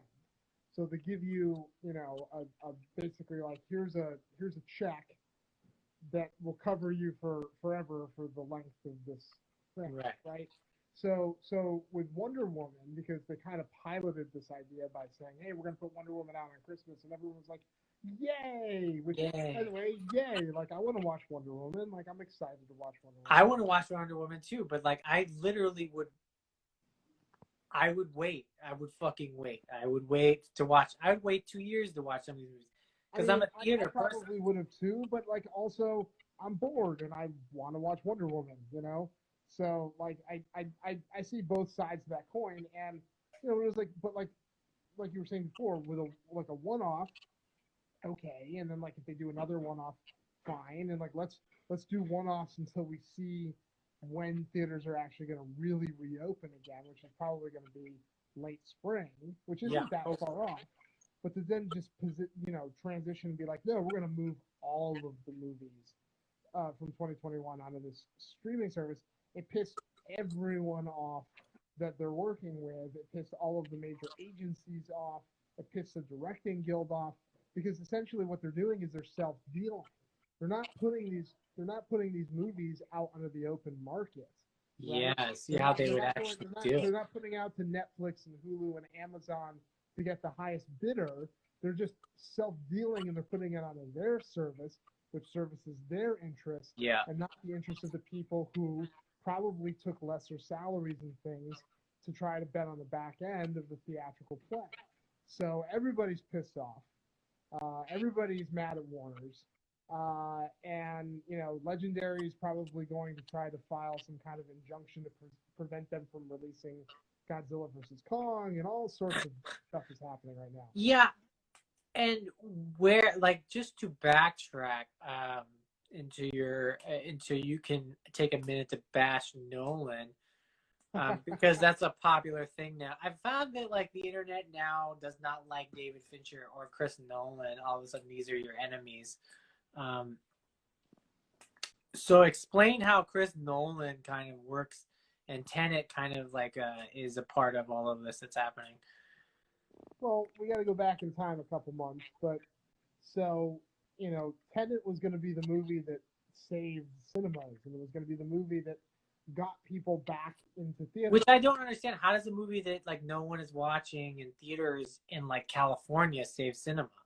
Well, I think when they were talking about pushing Tenet into the theater and pushing it onto screens in the fall, they didn't think the pandemic was still going to be as bad as it was Right. when they started making those plans. I mean, any scientist that you could have asked would probably tell you, hey, it's going to be that bad because nobody in this country in America is taking it seriously. No one gives a fuck. And So you've yeah. got leadership at the top that has divided this country over wearing masks and, you know, simple health policies. So I think for someone who was actually like paying attention, I didn't think theaters were going to open and stay open. And guess what? They didn't. They opened and then they shut down like a month later. Yeah. So I mean, I guess there's still some that are open, but it's scant. You know. Yeah. It's nowhere near me. That's for sure. No, and nowhere near me either. I haven't been to a movie since we screened my movie, The Au Pair, back in March before this started. You know? I haven't seen a movie since fucking Star Wars in the theater. Oh wow. I was very close. I don't remember. I think that was February when Underwater came out. I was very close one weekend. I was going to go see Underwater. Yeah. And then it comes up, and then we didn't go see it, which I regret because I fucking love Underwater. I'm sad I didn't see it in the theater. And that was it. It was like, oh, I didn't go. And then I was just like waiting for A Quiet Place 2 to come out. And then boom, I'm never going to the theater again. I think they finally took the billboard down that was near here forever. That's so funny because like if you drive into the city, into SF, on the fucking 80, which you cross over the bridge, right when you get over the bridge, and there's like about a couple miles before you get into the city where it splits up, there was A Quiet Place too. I would see on the way to work back in the before times when I worked. There was I would see it every morning, that Quiet Place too. And they had that shit up till like May, I think, before they finally took it down. It must be pretty decent because they already greenlit A Quiet Place 3. So you Easy know, money. But the crazy thing is, so Tenet was going to be the movie that was going to lead the charge and bring people back to theaters because it was Christopher Nolan's spectacle.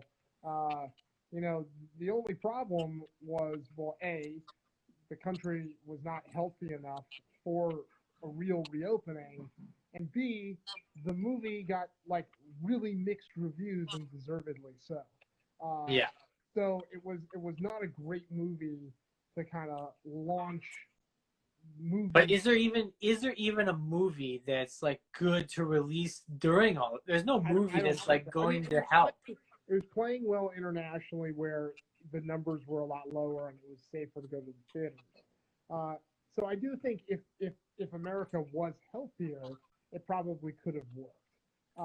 But the problem was it was the compounding effect of the movie wasn't great. And it wasn't safe to go to the movies, so most people stayed home. Yeah. And the movie tanked. And so all of this, you know, pushing on Christopher Nolan's part to reopen cinemas and to save cinemas, you know, in spite of health mandates, led to Warner's getting this data that they can now use to justify this decision to throw out their entire theatrical slate. So in a weird way, Christopher Nolan is the anti-masker of directors. And now he's mad that there are these changes and policy changes that are happening. Just like anti-maskers got mad that things are locking down again. Well, it's like, well, it's your fault. You kind of brought it on yourself. You have no one to blame but yourself. Batman, they pushed it to the following year, right? Yeah, Batman is not affected by this. So, you know, I feel like that's one that they'll try to hold off as long as possible. Yeah, that would be like the most wild shit. I mean, there is a legitimate logical explanation for why you would want to move some of these movies to a streaming service, and that is when theaters do reopen, there's so much content that's backed up right now that it's going to be bumper cars at the box office. Right, yeah. Like, you can't just release a bunch, like 30 fucking movies and see how it goes. Right. No, and because they're too expensive. There's too many movies that are too expensive. So some of these movies that are kind of more mid-budget movies, like say Mortal Kombat, Right. like that might make more sense to put on the streamer than have it try to go head-to-head with Bond and then, Black Widow the next weekend or what have you. It's a weird side note to think about how I have not seen a movie this year and I won't see a movie in the theater for an entire year is kind of a thing, because you don't think about it until you really think about it. I don't think that's happened, and maybe it's until I was like 5 or 6. Like, we're backtracking like a long time. I've always gone to the movies with my mom and everyone. To not see a movie in the theater for a whole year is really fucking wild. Yeah. It's really wild. People are kind of like, they're focusing on a lot of things and stuff like that, but for me, to not see a movie in a theater for a whole year. I used to go, like, I go to the theater a lot less than I used to, especially when I was like maybe the first 5 years in LA when that's all I did in the weekends. I would sneak in. I'd go to the Burbank AMC, and my friend Joe Arnand, we'd watch 3 movies in one night. We'd pay for one. Then we would time up all the showings, and we would just theater hop. I would watch 3 movies a week. Like, just to think about how I've not seen a movie in the theater for an entire year. Yeah, it's wild. It's bananas. It's fucking bananas. And like, Wonder Woman, I watched a lot of good little things here and there on my TV and stuff, but like, my girlfriend's cousin, they just bought like they just bought some 70-inch, 75-inch TV or something. So we're gonna watch Wonder Woman on their TV because it's bigger. Okay. Well, that's good. I mean, but like, it's not gonna be the same for me. Like, it's not. There are things like my issue isn't so much the size of the screen; it's making sure my phone is near me when I'm trying to watch something. Because I find that like if my phone's near me, I'm always tempted to check it, and then I get sucked into media, and I'm not really watching the movie. But I've tried to make a conscious effort with like certain titles, like I did it with Mank, like David Fincher's movie, and I did it with Palm Springs, and to like make sure my phone is like needs to be charged, and then I go put it in another room. And, right. And that helps. That kind of helps create at least the. I think I only take my phone out for stuff that I'm not really juiced for. Like, I had my phone out during Freaky and stuff like that. I watched Freaky on Sunday. I like Freaky. It's fun. Yeah. I need to cut it for real quick because we're going to hit the hour mark. So I'm going to cut it, and then we'll come back in a couple of minutes. I'm going to urinate. We'll come back for another half hour with Joe. Okie dokie.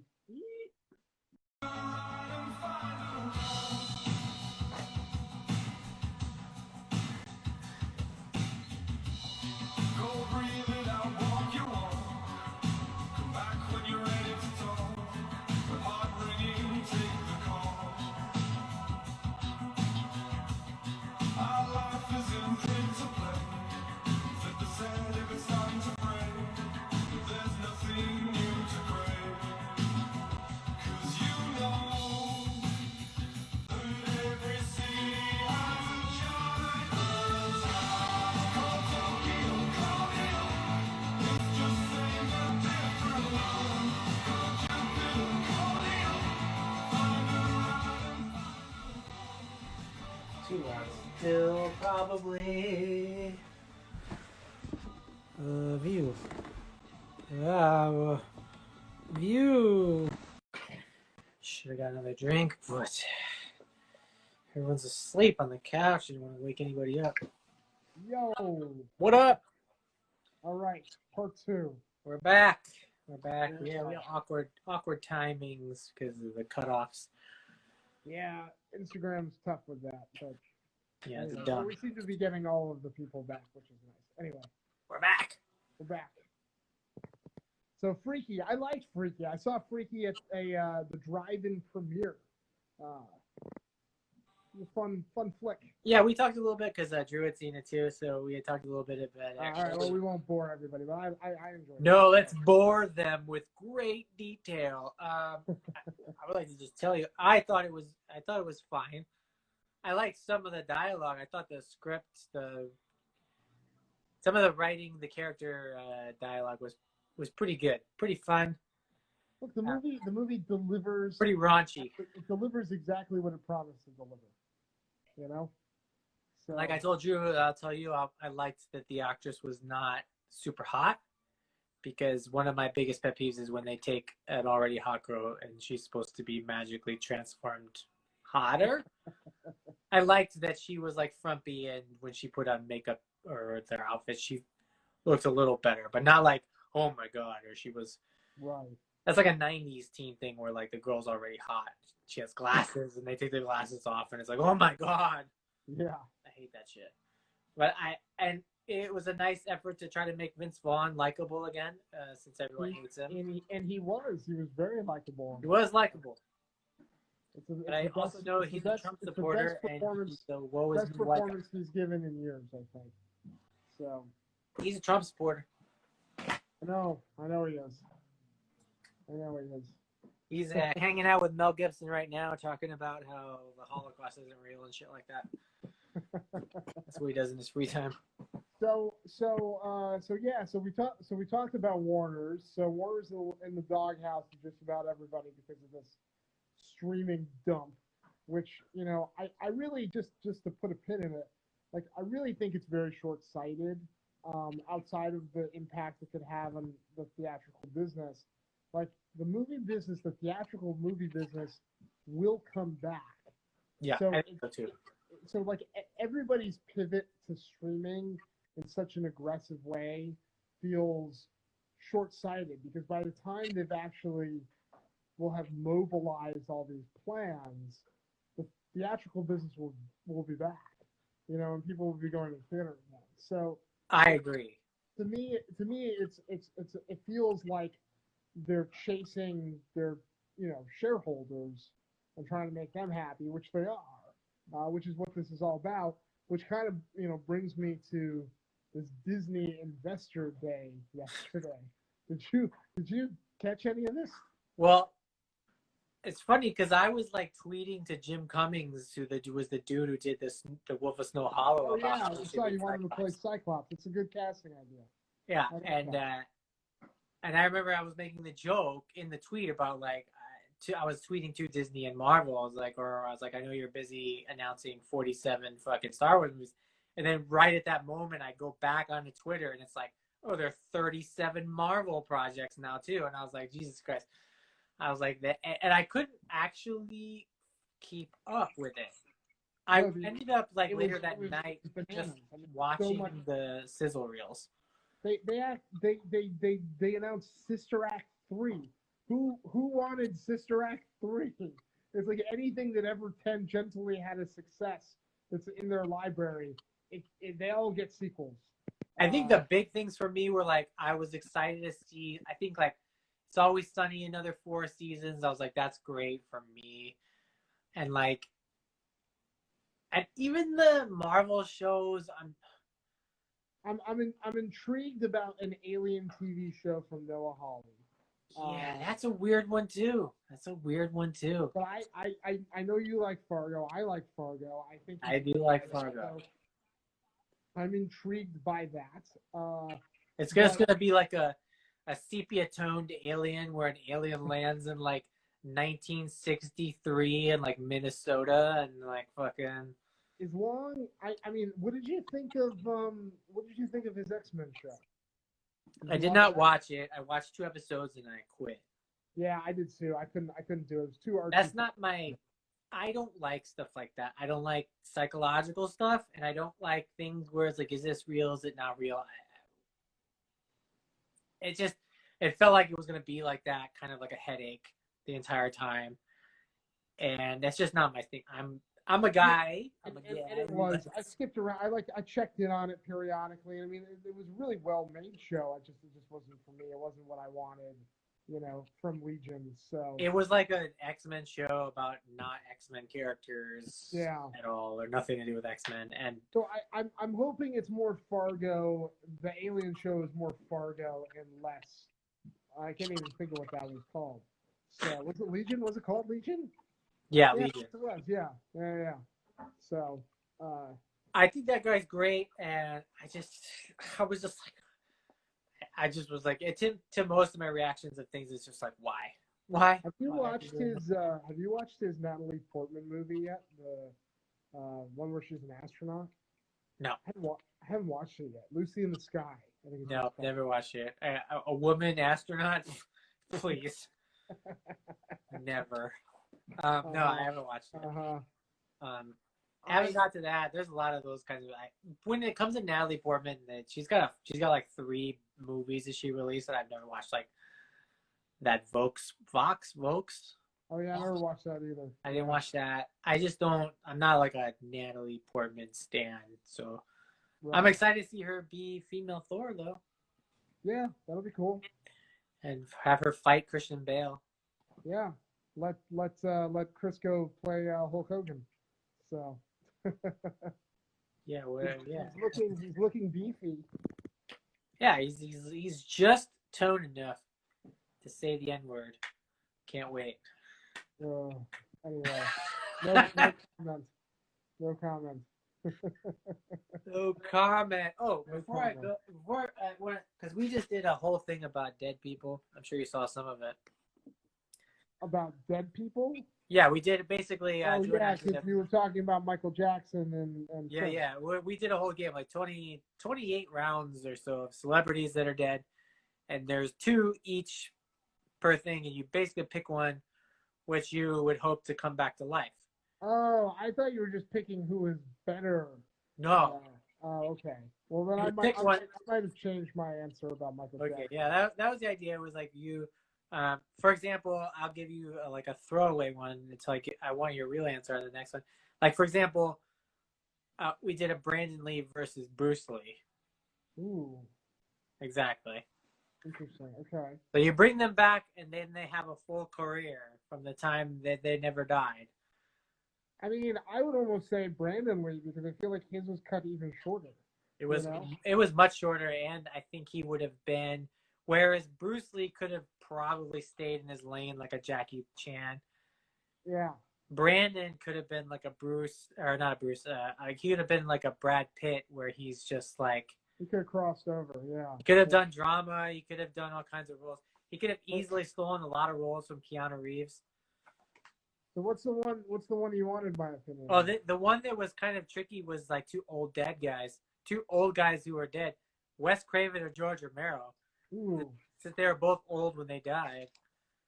And we both picked Wes Craven just because actively his content and stuff is more popping. I think Wes Craven has a stronger filmography overall. I would have wanted. I think if I had to choose, I would want Wes Craven. I would want more Wes Craven movies. Just because he was more into the, and not because George Romero was a lesser filmmaker, just because he just didn't have. He's like Carpenter, where they had their fallings out with the studios, and Wes Craven was a studio guy. They're working on Scream 5. I would love that Wes Craven is involved in it, in some capacity. Yeah, but I'm excited about Radio Silence. I think they're going to do a good job. I really like Ready or Not. So. But that's kind of what we were doing. I just wanted to ask your opinion on that little chunk of those 2. I mean, we were supposed to have. I mean, way back when Wes Craven was going to be a part of Nightmare Cinema. So I would have wanted him to stay alive just for that, Yeah, it's real sad that those guys are gone, including Toby Hooper and things, and Carpenter's kind of like the last guy standing, really. I saw John. God, it feels like it was years ago, but it was this year. It was we bumped into him and Sandy King on Valentine's Day. We were eating at the same restaurant. So holiday. and when he came back from the bathroom, I said hello, and introduced myself as Nick's partner on the podcast, and because we met through that before, and he's like, oh yeah. And he left, and then when he and Sandy left, they came over and talked to us for like 5 minutes. It was really cool, you know. So anyway, that's my most recent John Carpenter story. John Carpenter, personality-wise and filmography-wise, He was very sweet to Crystal too, which was nice. You probably wanted to slide in those jeans. Well, I don't know if he felt that way with his wife standing there, but Oh, that's exactly how you feel when your wife is standing there. You feel it even more. Maybe they wanted to take her home for a little three-way. I mean, better. I'm sure better her than me, but definitely better than you. What did you think of the 800 new Marvel and Star Wars shows? Are you excited? I genuinely don't care. Me too. That's what I feel like they could have announced 3 of those things each, and it would have been plenty. And the stocks would have still gone up, and people would have still been happy. I feel totally overwhelmed by the amount of content they announced. I don't care about half the content they announced. They're doing that thing. I am excited about Fantastic Four though. They're doing that thing where they're getting they're counting their eggs before they hatch. Yes, Mandalorian is a huge hit, but versus the amount of, I wouldn't say fails, but just general people not being pleased 100% with your content, especially with Star Wars. Marvel, I feel like, has a better approval rating than Star Wars because Star Wars fans are toxic. Marvel was consistent. Marvel's been drinking babies. I don't know if Marvel's always been great, but they've been consistent. Yeah, consistent. And Star Wars fans are huge cunts. Just drink their own diaper piss. To be a lifelong Star Wars fan, exactly, you have to enjoy pain because it's been so inconsistent. But Mandalorian has been good. But I mean, it's boy, that when Solo didn't work and they were like, we're gonna back off Star Wars, I was like, okay, good, they're gonna give it a break. And then we're not even 2 years later, and they're announcing 10+ TV shows. That's 100 hours of television. I'm not interested in watching 100 hours of Star Wars. I don't want to watch a show based on the Rogue One story characters. I liked that movie. I like what it is. I don't want to watch more of it. I got enough from that. I was like, I'm done. The other thing too is they announced that the Taika Waititi movie, and they announced the Patty Jenkins Rogue Squadron movie. But if we've got 100 hours of Star Wars on TV to watch, how are they going to make those 2 movies special enough that they're going to feel like big theatrical movies? I don't know. It seems very short-sighted. It seems like it's all about trying to push streaming, and there's no real forethought into, the movie business is going to come back, and how are we cutting it off at the knees right now? They don't seem to be having those thought processes, which is wild to me. That you have supposedly some of the smartest MBAs in the country who can't see the potential damage they're doing to what still is the top of the movie revenue chain. I said this the other day on my podcast. I don't know if there's ever going to be another Avengers Endgame. I don't know if there can be. How can you? How can a movie ever make that much money again in this new world where streaming is getting... Your only hope, in which they should be banking on, which they should be leaning in all of their efforts, which I think it's great. They want to do Ironheart or whatever the fuck, all these things. But why aren't you leaning into your biggest property, which is X-Men? Where is your fucking X-Men? What are you doing? I get Fantastic Four is important to the... They have to save something for the next investor call, Justin. So maybe we'll get 60 X-Men shows That is not what I fucking want. That's my nightmare. Like, I don't want to watch an X-Men show. I'd rather fucking drink bleach. Like, I don't. You either give them everything, or you don't even waste my time. Because I've already seen a bunch of mediocre X-Men movies, TV shows, everything. They are your strongest property. They sell the most comics. They have the strongest following. It's been like 40 years. Okay? Now take that energy and just sell all this other stuff to fuck off. Like, I don't care about another Ant-Man movie. I'm sorry, I don't. I love all these Marvel characters, and I love everything they've done with Avengers. I think it's great. But I want to watch a roadie Kevin show? Feige said it might still be a few years before we see an X-Men movie, and based off what we saw yesterday, it seems like that actually might be true. Do I want to watch a War Machine Iron Man show without Iron Man? No, fuck no. You already have an Iron Heart show. I'm just gonna watch Iron Man shows without Iron Man. No. What do you well, I am excited about the Fantastic Four movie. I like John Watts. I thought he did a good job with the Spider-Man movies. Yeah, that's fine. I think tonally he's a good guy for the Fantastic Four. Here's the thing. This is something that came up this week too that I feel like not enough people are talking about. What the fuck is going on with Spider-Man 3? Every character ever in any Spider-Man seems like they're going to be in it. It's made for good memes, though. Dead characters. There has been some funny tweets and stuff about it, but I mean, Tobey Maguire is in it, Andrew Garfield's in it, Jamie Foxx is in it, Alfred Molina's in it. I mean, it's bananas. Charlie Cox. So they're doing a live-action multiverse, is what I guess. Yeah, they're trying to race DC to the multiverse money. Right. Yeah. Because they had such a hit with that fucking animated shit. Yeah. That's it. They're like, oh, we did multiverse. Let's do it. Let's do it with these guys. And Tobey Maguire ain't doing shit except getting fat, so just drop him down 40 pounds. Andrew Garfield had such a hard-on for that role, God bless his soul, and he got stuck in terrible scripts. He'll definitely come back to try to, just because it's it would be a nice end piece for his character. He never got to say goodbye or have an end note. Yeah. So they're obviously going to come back. Where I see Charlie Cox Netflix Daredevil in there, I don't. Oh yeah, I forgot about. They announced him too. Yeah. I mean, it's gonna be like the longest movie ever made.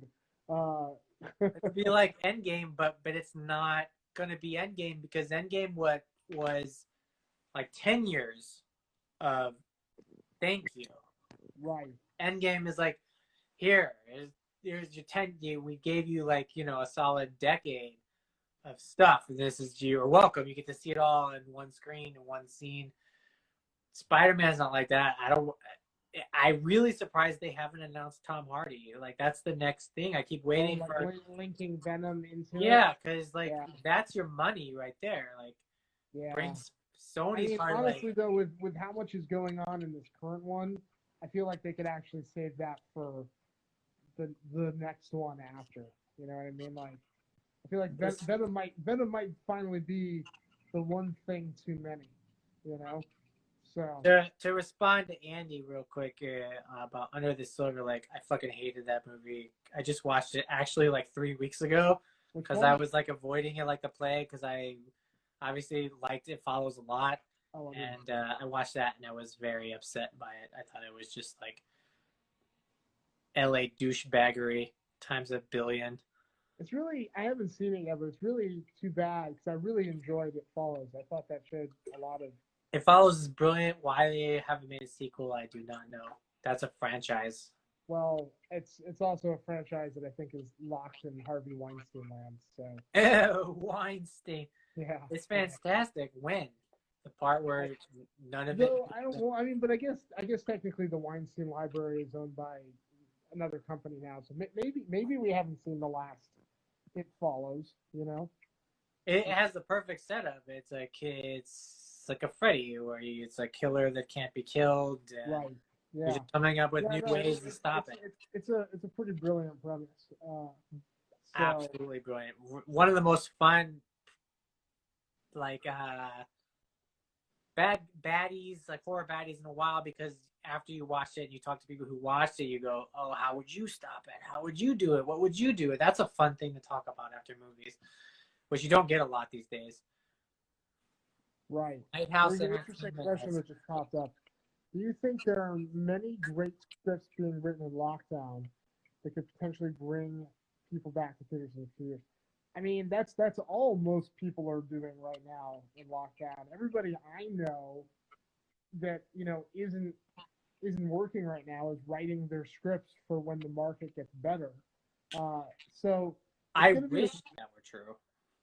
it's, No, it's I'm not gonna be saying a really people aren't writing, but it's going to be a really interesting when people finally do say, oh, the Hollywood market is back and we're buying specs again, we have development money again. There's going to be such a glut of screenplays that there's actually going to be a lot of scripts, I think, that are great that don't get bought. I mean, that's always been the case, but I think it's going to be even more so because it's going to be a great time to be a buyer, because you're going to basically have your pick of a lot of, like, not just a few great scripts, like a lot of great scripts. I also feel like just because of what happened with that Disney thing, I was just literally like 24 hours before that talking to like a person on Instagram, a Cyclops person, about fatigue and stuff, and I was just like, oh, this is gonna eventually stop, like this can't run forever. And they were like, oh, I think it's part of just like the culture forever. And I'm like, it can't be forever, nothing is forever.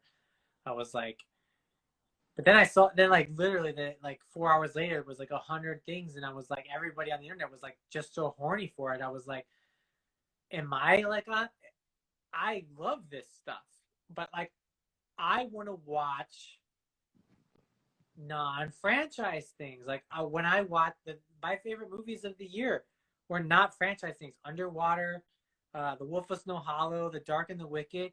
None of them were fucking franchise things. And granted, a lot of the big franchise stuff wasn't released because of COVID. Right. But I don't think I would have liked Black Widow better than those movies.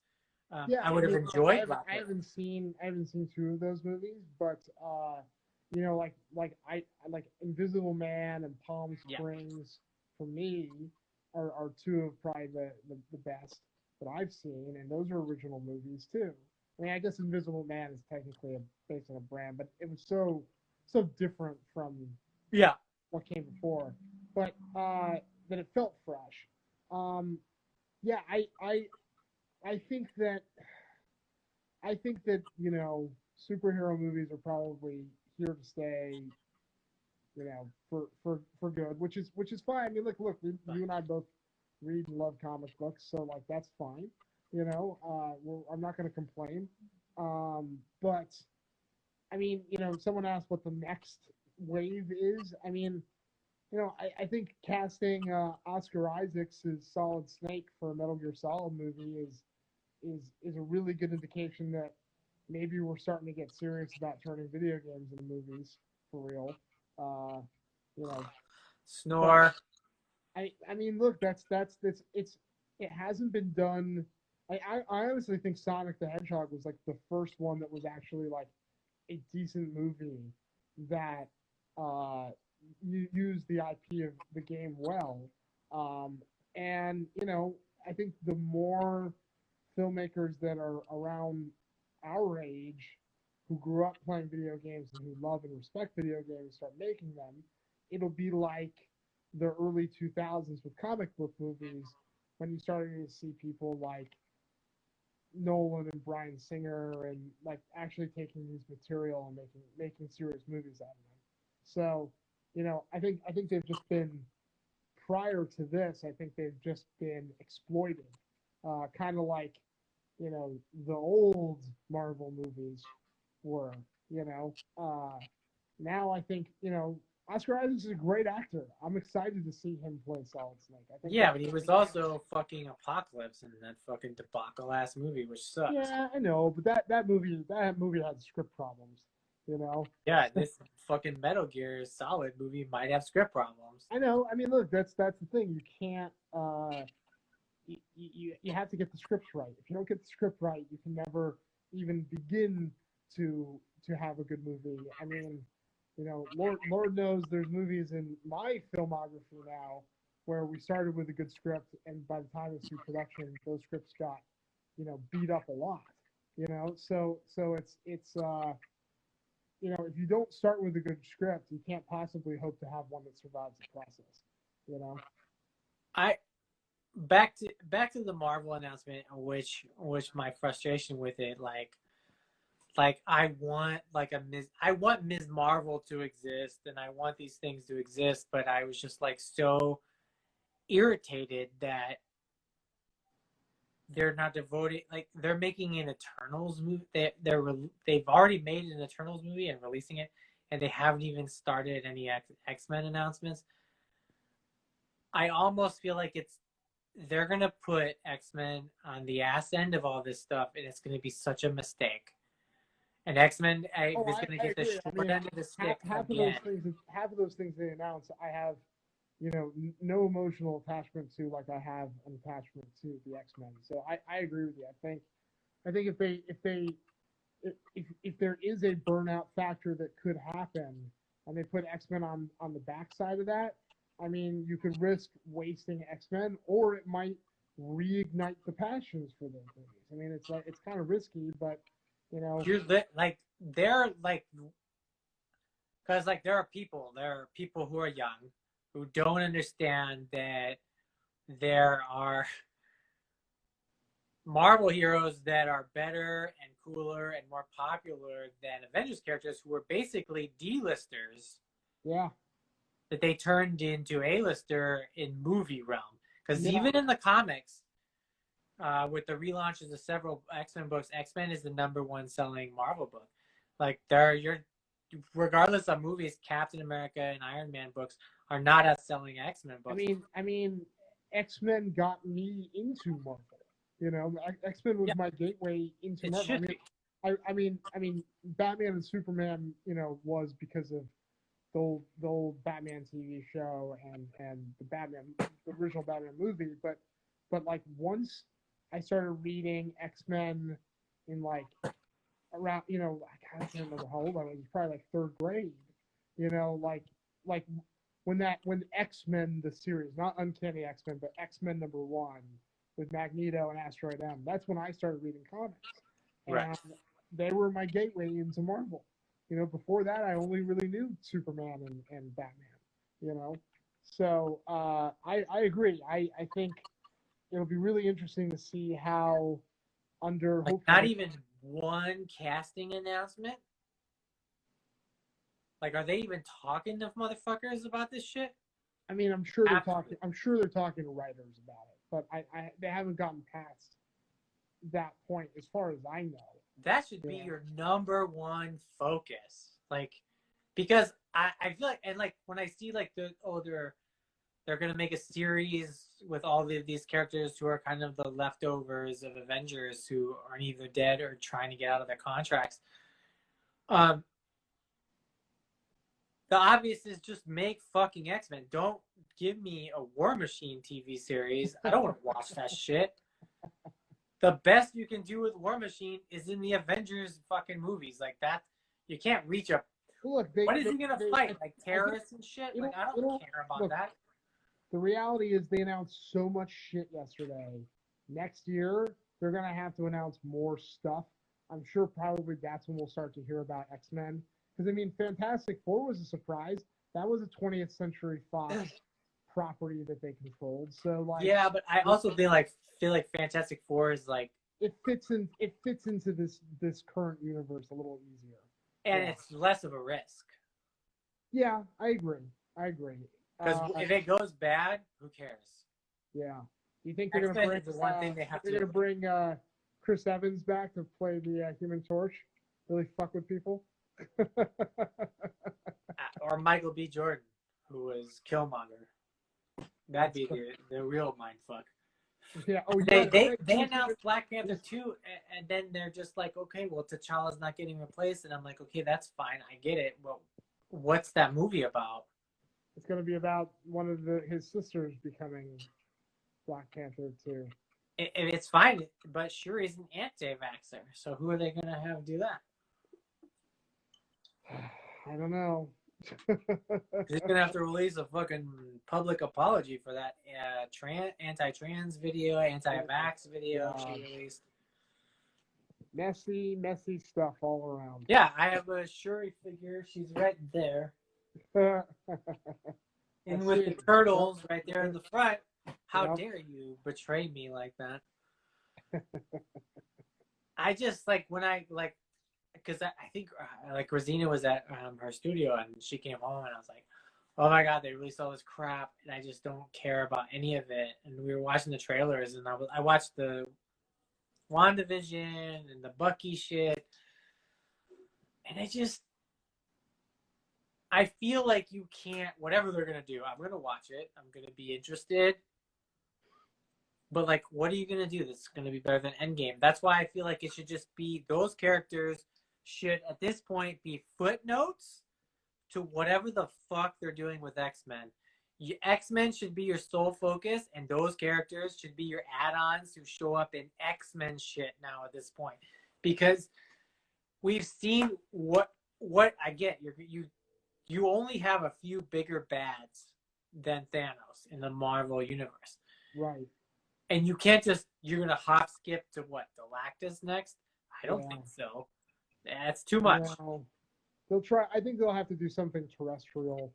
I don't think they're going to go right back to an intergalactic villain again. And I have my problems with X-Men too. I don't want to watch them fight Magneto. I feel like I've seen it 100 fucking times. So they have a challenge ahead of them as well as trying to make something fresh. Rick Humphrey said in the comments, and I agree with him.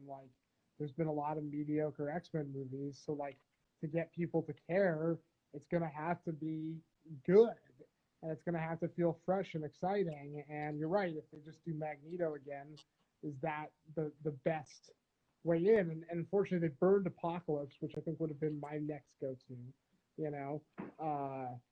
Mr. Sinister, I think, might be a little too campy to lead with.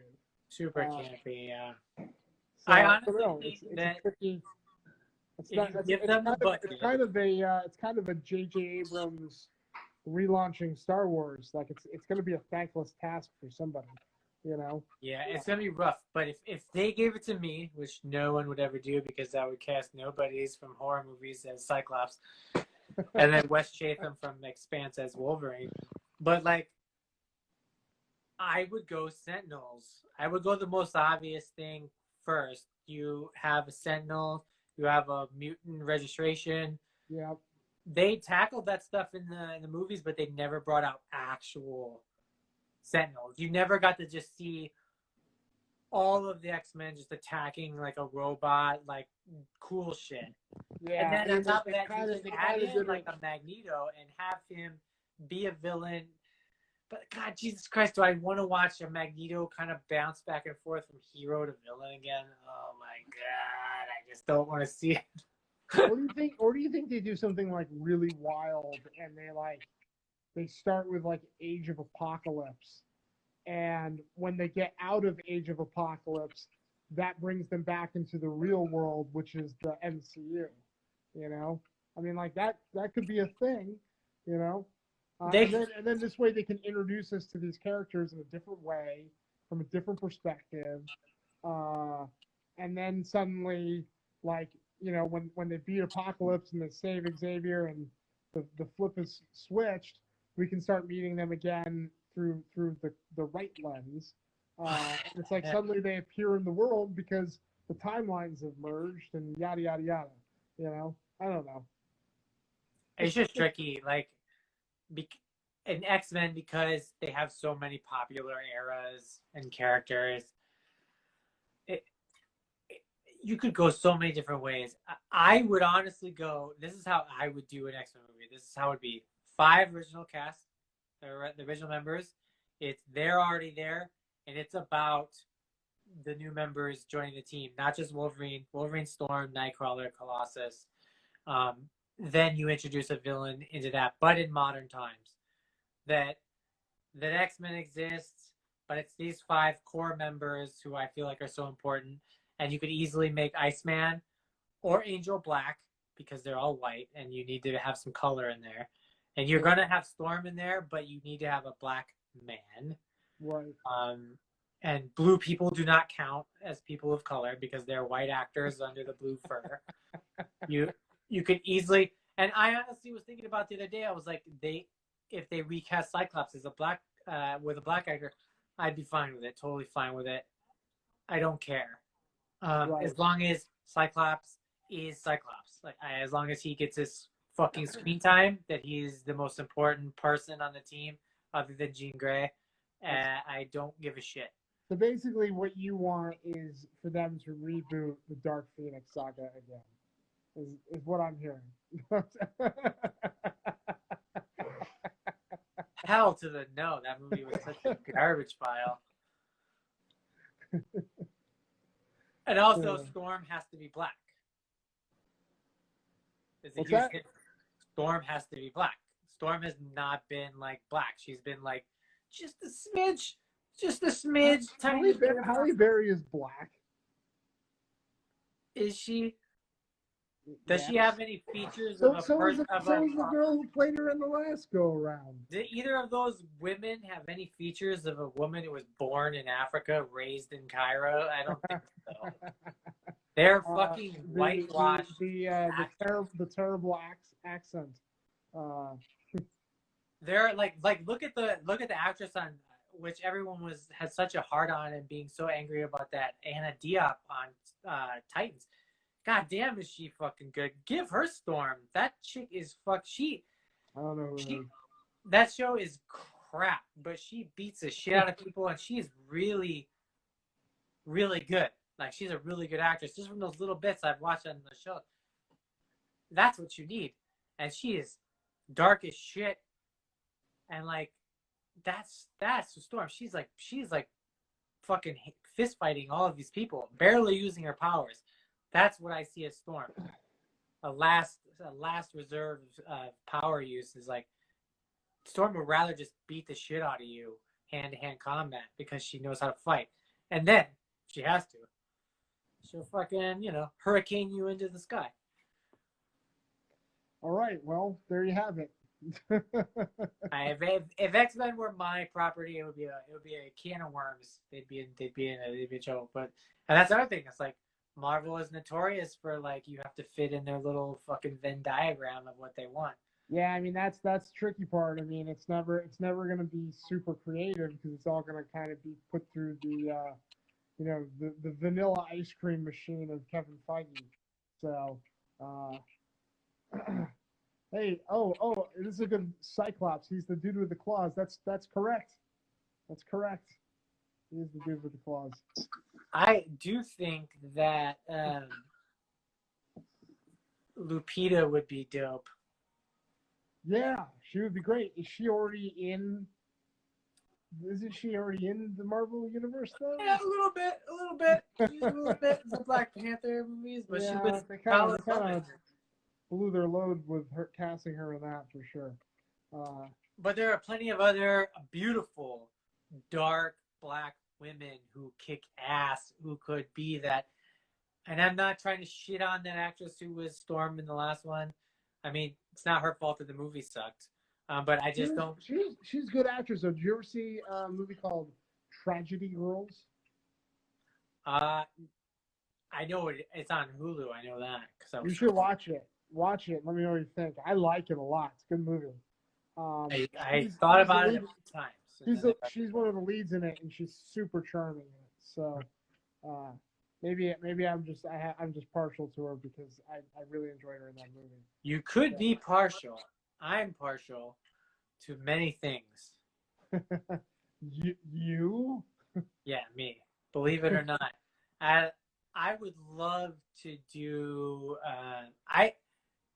all I want is an X-Men casting thing because just one character. That's all they need to give me to tell me if they are really taking this serious and taking it the right way. And obviously the first person they're probably looking to cast is Wolverine. Sure. And I know it's stupid, and But I don't know, Justin, because like, I mean, Kevin Feige's being so reserved about it, and I think he knows Hugh Jackman was so iconic as Wolverine. I actually wouldn't be surprised if they didn't focus so much on him in the new one. You know? Was Hugh Jackman iconic as Wolverine, or you Yes, just like because Hugh Jackman a lot? Hugh Jackman has a career because he played Wolverine. Right, yes. But Wolverine how made many of Hugh those Jackman. movies is he good in as Wolverine? Here's the thing. When Brett was on here, I think I saw this movie. When Brett and I went and saw X-Men: Days of Future Past, and we went to the box office and bought the ticket. There was a woman next to us who bought a ticket for it too, except she said 2 for Wolverine. Right? That's the problem with the X-Men movies though, is they became the Wolverine movies. Right, but like half the country voted for Trump, so you can't just be like, oh, these people at a fucking theater said a dumb thing, so that means this. Like half the country is for a fascist. So Hard Kill is number 2 movie on Netflix. So. There you go. That's all you need to know. All right. Like Hugh Jackman, I like as an actor, and I think what I appreciate about him is that he really tried. He wasn't just showing up to just do a thing. He really tried to make it his best. But the thing is, only like 2 or 3 of the movies are good. Right. He's in like 8 movies as Wolverine. Yeah. So like, yeah, he has a legacy in that sense, but most of the movies are crap. I don't want to watch. Have you heard the people who are standing for Daniel Radcliffe to play Wolverine? People are fucking so dumb. Out of this world. I mean, he'd be kind of interesting because he's like so short and small, and like if he really bulked up, I don't know. Sony fucked up because Tom Hardy was your guy. Yeah, he would have been Marvel could have snatched up Tom Hardy as Wolverine because he's young and short. Well, I mean, technically he still could be because Venom's not actually part of the MCU. So Tom Hardy would be my pick if I was picking someone who's already a name actor. Right. Because I'm sure there are actors who would easily fit the role. But Tom Hardy is stocky and not too tall and kind of grizzled and can play a guy who is rough around the edges, but also women want to fuck him. So it's like, it's a good mix. He might also be like, I can imagine though, whoever they cast as Wolverine, they're probably going to want him to be on the younger side so that he can play him for a long period of time. I get that too, but also at the same time, I also wonder if Tom Hardy's like on the far end of that conversation. I understand that, but also Wolverine is supposed to be older than like all of them, so like he shouldn't look like he's 24 because that's weird. Well, it'll be interesting to see. I mean, I can't even begin to predict. My pick is Wes Chatham. If you don't watch Expanse, which is one of the greatest sci-fi shows in the last decade on Amazon Prime, even though they're firing one of the actors. I will see Wolverine on it. Okay. I mean, look, here's the thing. I think the casting in the Marvel movies has been one of the best things about it, and I'm sure they're going to find someone who is good.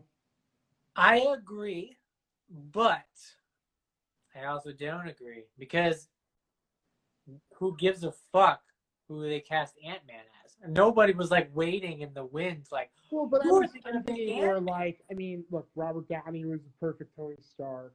Chris Evans, right? But those were at that time. Those Marvel characters are D-listers at best. So you could have cast anybody, and people were like, oh fuck, that's fine. I don't know. I mean, like, I think Hemsworth was perfect as Thor. Like, I think they found really great people for some. I think Scarlett Johansson was great as Black Widow. I mean, there's pretty much no one in the MCU who's cast as who? Hawkeye. He's fine. Jeremy Renner's fine as Hawkeye. He's like 50. He looked like he was like 60 years old in Endgame running around. His wrinkled ass face. Hawkeye to me is supposed to feel young, youthful. He didn't feel youthful. He felt like they made him a dad in the movies. I get it, but like he was old as fuck. But I mean, what a world if we would have gotten Tom Cruise as Tony Stark. That was on the table at one point, wasn't it? Yeah. We might not even be talking about Disney dumping 8,000 Marvel shows had that happened that way. So There'd just be a lot of fucking Iron Man movies with Tom Cruise, like doing his own Iron Man suit stunts. Yeah. Jumping out of spaceships and shit. I love Tom Cruise. Well, you know why he didn't do it, right? No. Hard to run in the suit. Is that a joke or a real? Because I could see him actually being upset about that. Since he's really weird and a stickler, he doesn't want to die in movies or doesn't want to be a bad guy, really. So, it was a joke. I have no idea why he didn't do it. So Iron Man would never fly; he would run with arms swinging. I love Tom Cruise so much. There'll never be Tom Cruise slander on my. I watched Eyes Wide Shut last night because I love that. Great fucking movie. Yep. Yes, Great it is. It's actually my favorite Kubrick movie. You know, it's the one I watch the most, so I guess that might mean it's my favorite too. I love it. That fucking music, that tension. Oh god. Yeah. It's so uncomfortable. I'm way more uncomfortable watching that than for a single second in The Shining, where I'm just like waiting for the shit to happen. I love The Shining. But I think to me, Eyes Wide Shut is such a great puzzle box of a movie because we'll never get it fully explained, because he died before anyone could really pick his brain about what the fuck he was trying to say with the movie. And so I think it's open to a lot of interpretation. It's got great tension. It's got great mystery.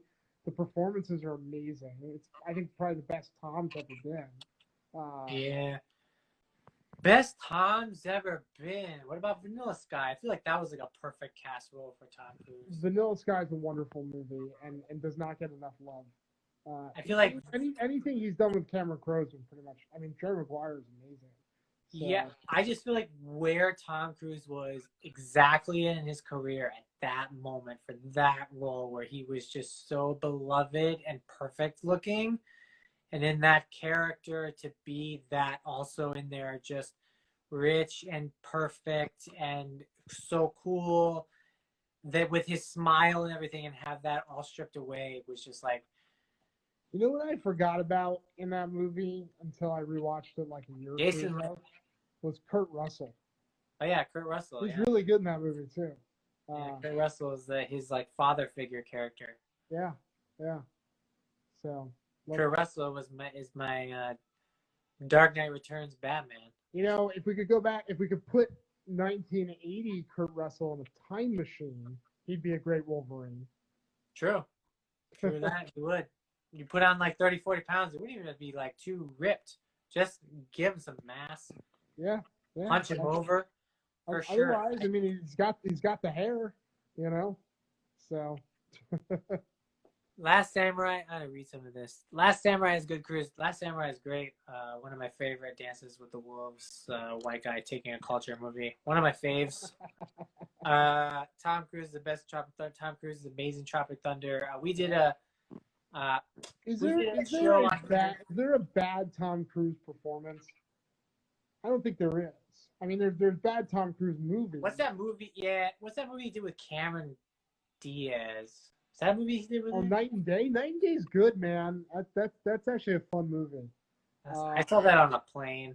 I enjoyed Night and Day. I mean, like, honestly, really, The Mummy was a terrible movie. But other than that, like, I mean, that's such a black mark, like an almost perfect resume, It's hard with Tom Cruise because he's trying his absolute hardest per movie. Right. Because he's an insane person, so he's like going full blast the whole time, every movie. I'm trying to think of a terrible Tom Cruise movie. It's the Mummy, and then like that's kind of it. Like, I mean, even Mission Impossible 2 has its moments, and that's like Impossible. I can't stand that movie. I can't stand that driving scene where they're driving cars next to each other, flirting. God, that makes me want to Smashed my TV on the ground.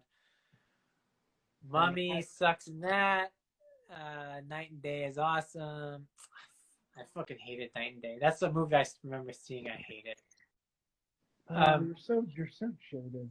God. Oh, I'm so jaded because I hate one Tom Cruise movie out of like 50. The Grinch. Grinch. Justin hates everything. He hates one Tom Cruise movie out of 50 movies. Yeah. Fuck out of here. I would have enjoyed Tom Cruise as Tony Stark. I would have loved it. Fucking loved it. In an alternate universe, it would have been an interesting one-off. Yeah, just like if they would have made the X-Men movie in the 90s, they could have had Arnold as Colossus and things like that. That would have been good casting, actually. It would have been great. And if like you could have made X-Men in the 60s, you could have Clint Eastwood as Wolverine. Huh. That would have been interesting. Yeah, who's a more grizzled asshole than Clint Eastwood? I still think I would have taken 10 years later and done Kurt Russell as Wolverine, though. 10? I don't know. I'd take Clint over anything, except as a director in the last 10 years, I would not take him. Did you see the bombing movie? You should watch it. It's good. It actually is good. Is it still on HBO? It might be. I can't remember. I was really surprised about it. I can't think of the name of it for the life of me. Richard Jewell. It's just called Richard Jewell. Yeah. It's really good. It's Clint's best movie in like forever. I didn't watch the train one where he had the actual people or whatever. Yeah, I didn't watch that either. I also missed The Mule as well. Did you watch The Mule? I did watch The Mule. The Mule's hilarious. Really? Yeah, because he has 2 threesomes. Oh, okay. He's like a 90-year-old guy, and he's basically himself.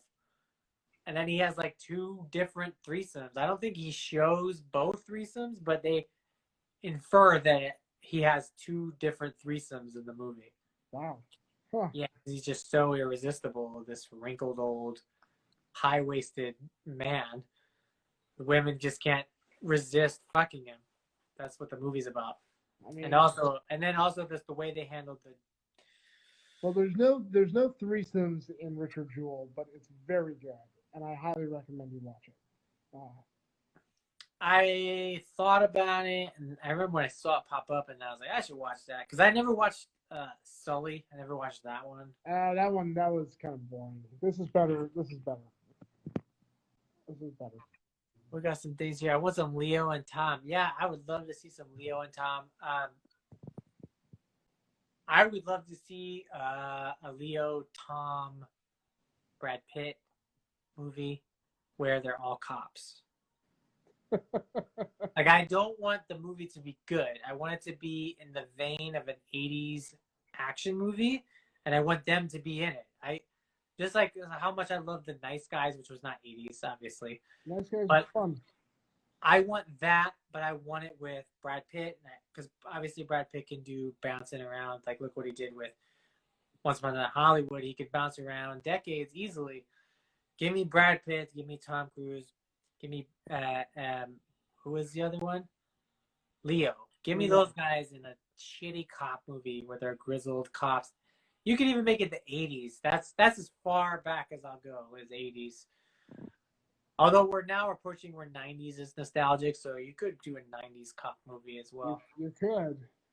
Just give me something that's not present day where they are shitty cops, and I would jerk off to the slipcover of that DVD. I would just take it out, and I would come all over, and I would be so. All right. Well, you've heard it, America. Make that movie, and Justin will jerk off on it. So anything like that, where it's just like pure, just like people pleasing crap. Because Leo is such a cunt about his movie choices.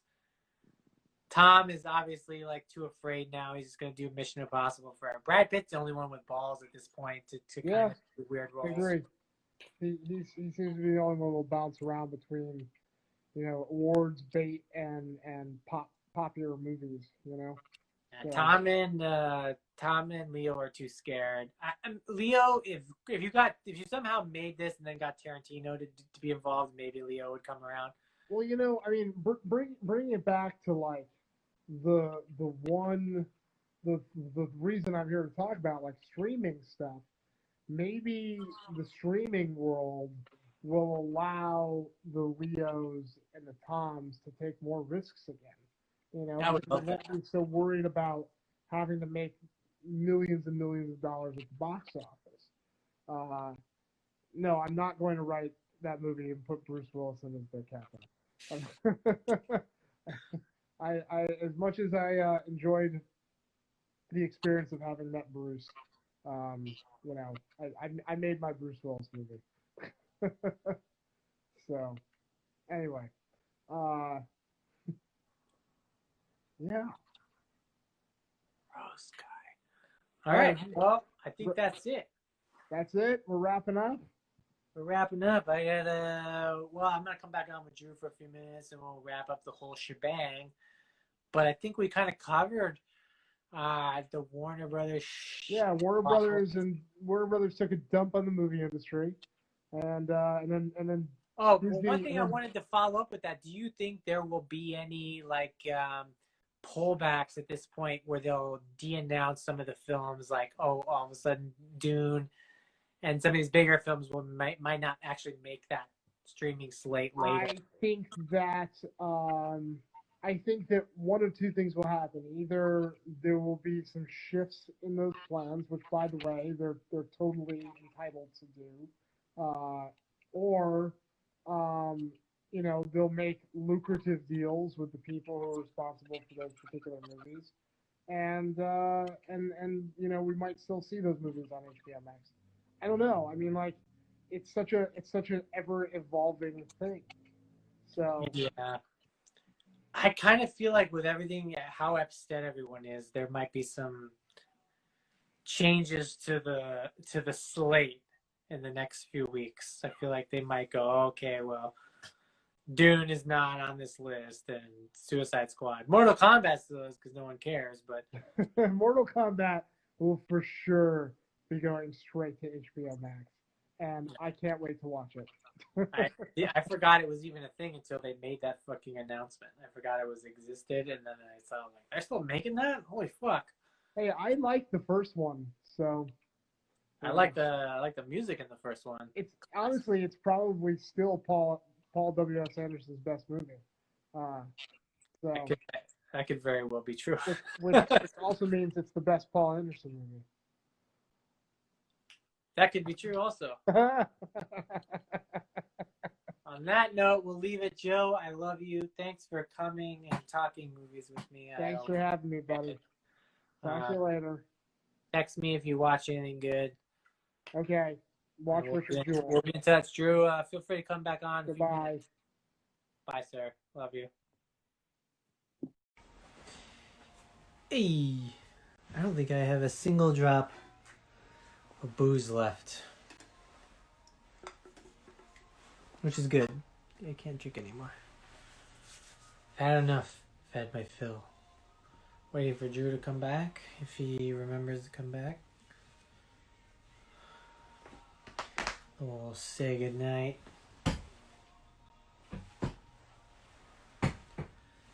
Nothing interesting to show off tonight. Alright, view.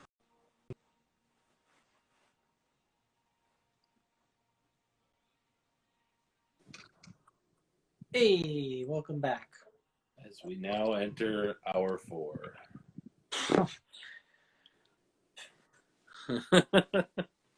No. Always good stuff. Joe knows his movies.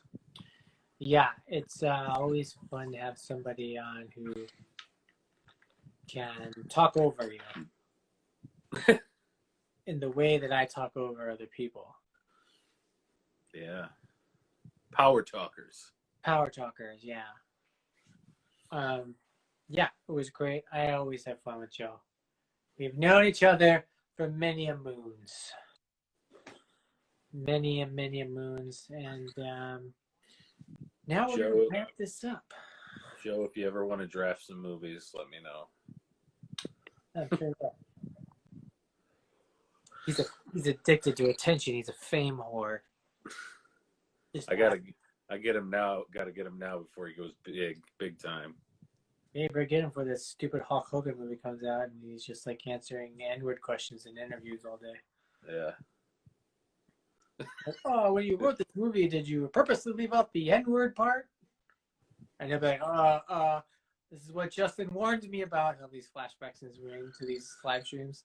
I should have prepared for this. Canceled. See, he says, let's do it right there in the comments. Nice. There you go. You're welcome. Steal all my ideas and my guests. It's fine. Why not?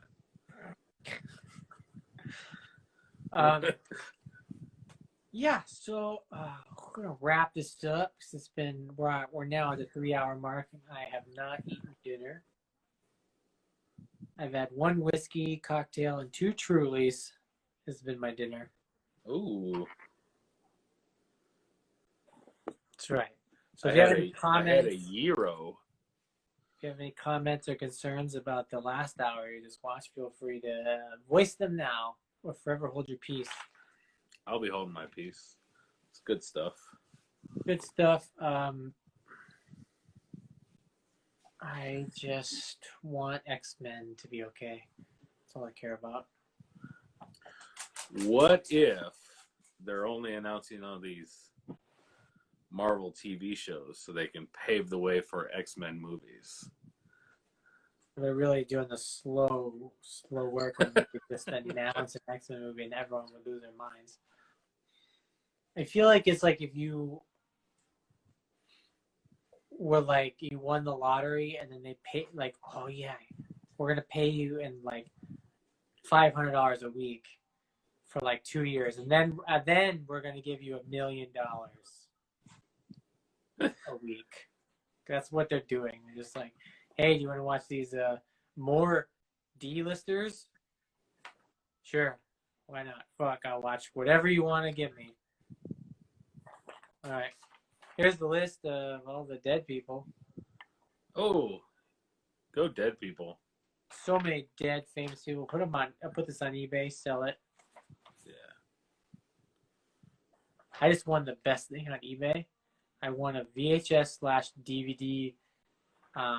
Big, you know those big cardboard displays Yeah. for the first X-Men movie. So it has, I think it has like Storm, Wolverine, and Cyclops, somebody else, and it says like coming now on video, and it's like 5 feet tall, and you put all the pieces together, and then you put like the DVDs inside of it. I just won that on eBay. Pretty excited. Oh, it's like the actual DVD holders. It's like the standee for the display in the store. Yeah. I got it for $27. It's not bad. Yeah, it's 20 years old. It's pretty good. And it's never been put together. It's still like in its original thing. The guy must have had a bunch of them. I think he's selling a few. And I've seen it a few times. And I was like, I gotta have it. I gotta have it, bro. I won it tonight. I'm so happy. I'm good. Next, once I finally get it, I'll try to set it up behind me in the live stream. There you go. So they're just like chilling behind me and shit. That's the dream. Before I go, I want to tell everyone to watch Big Mouth because it's fucking amazing. Season 4 of Big Mouth is on right now. It's one of the funniest things you could ever watch. There's full-on talking erect teenage boy dicks. On another fucking level, that show. Side note about that show, I was trying to tell my mom, I was like, you should tell Wes Goon, to watch it because he likes raunchy or weird cartoons. He watches a lot of cartoons. Right. Because he never grew up. And I was like, you watch it because he won't like the liberal stuff or like about the gay characters, like finding romance and stuff, but he'll like the hormone monsters making dick jokes and talking about jerking off. I think that's funny. And then I was explaining to my mom about the show, and I was like, oh yeah, it's a wild show. It's really raunchy. They show like little boys' penises and stuff, and she was like, what? I'm talking to her for like a good 10 minutes, and then she's like, I don't know if Wes will watch that because he doesn't really like those kinds of series and stuff. And I was like, no, he likes cartoons. He watches cartoons all the time. He's like, oh, it's a cartoon. And I was like, yeah, they're not showing real little boys' dicks in this fucking show. I was like, if that's a fucking real show, they're all in big trouble. So much trouble. That's the next wave. Live action, big mouth. Oh my god, these little hairless dicks. Oh man.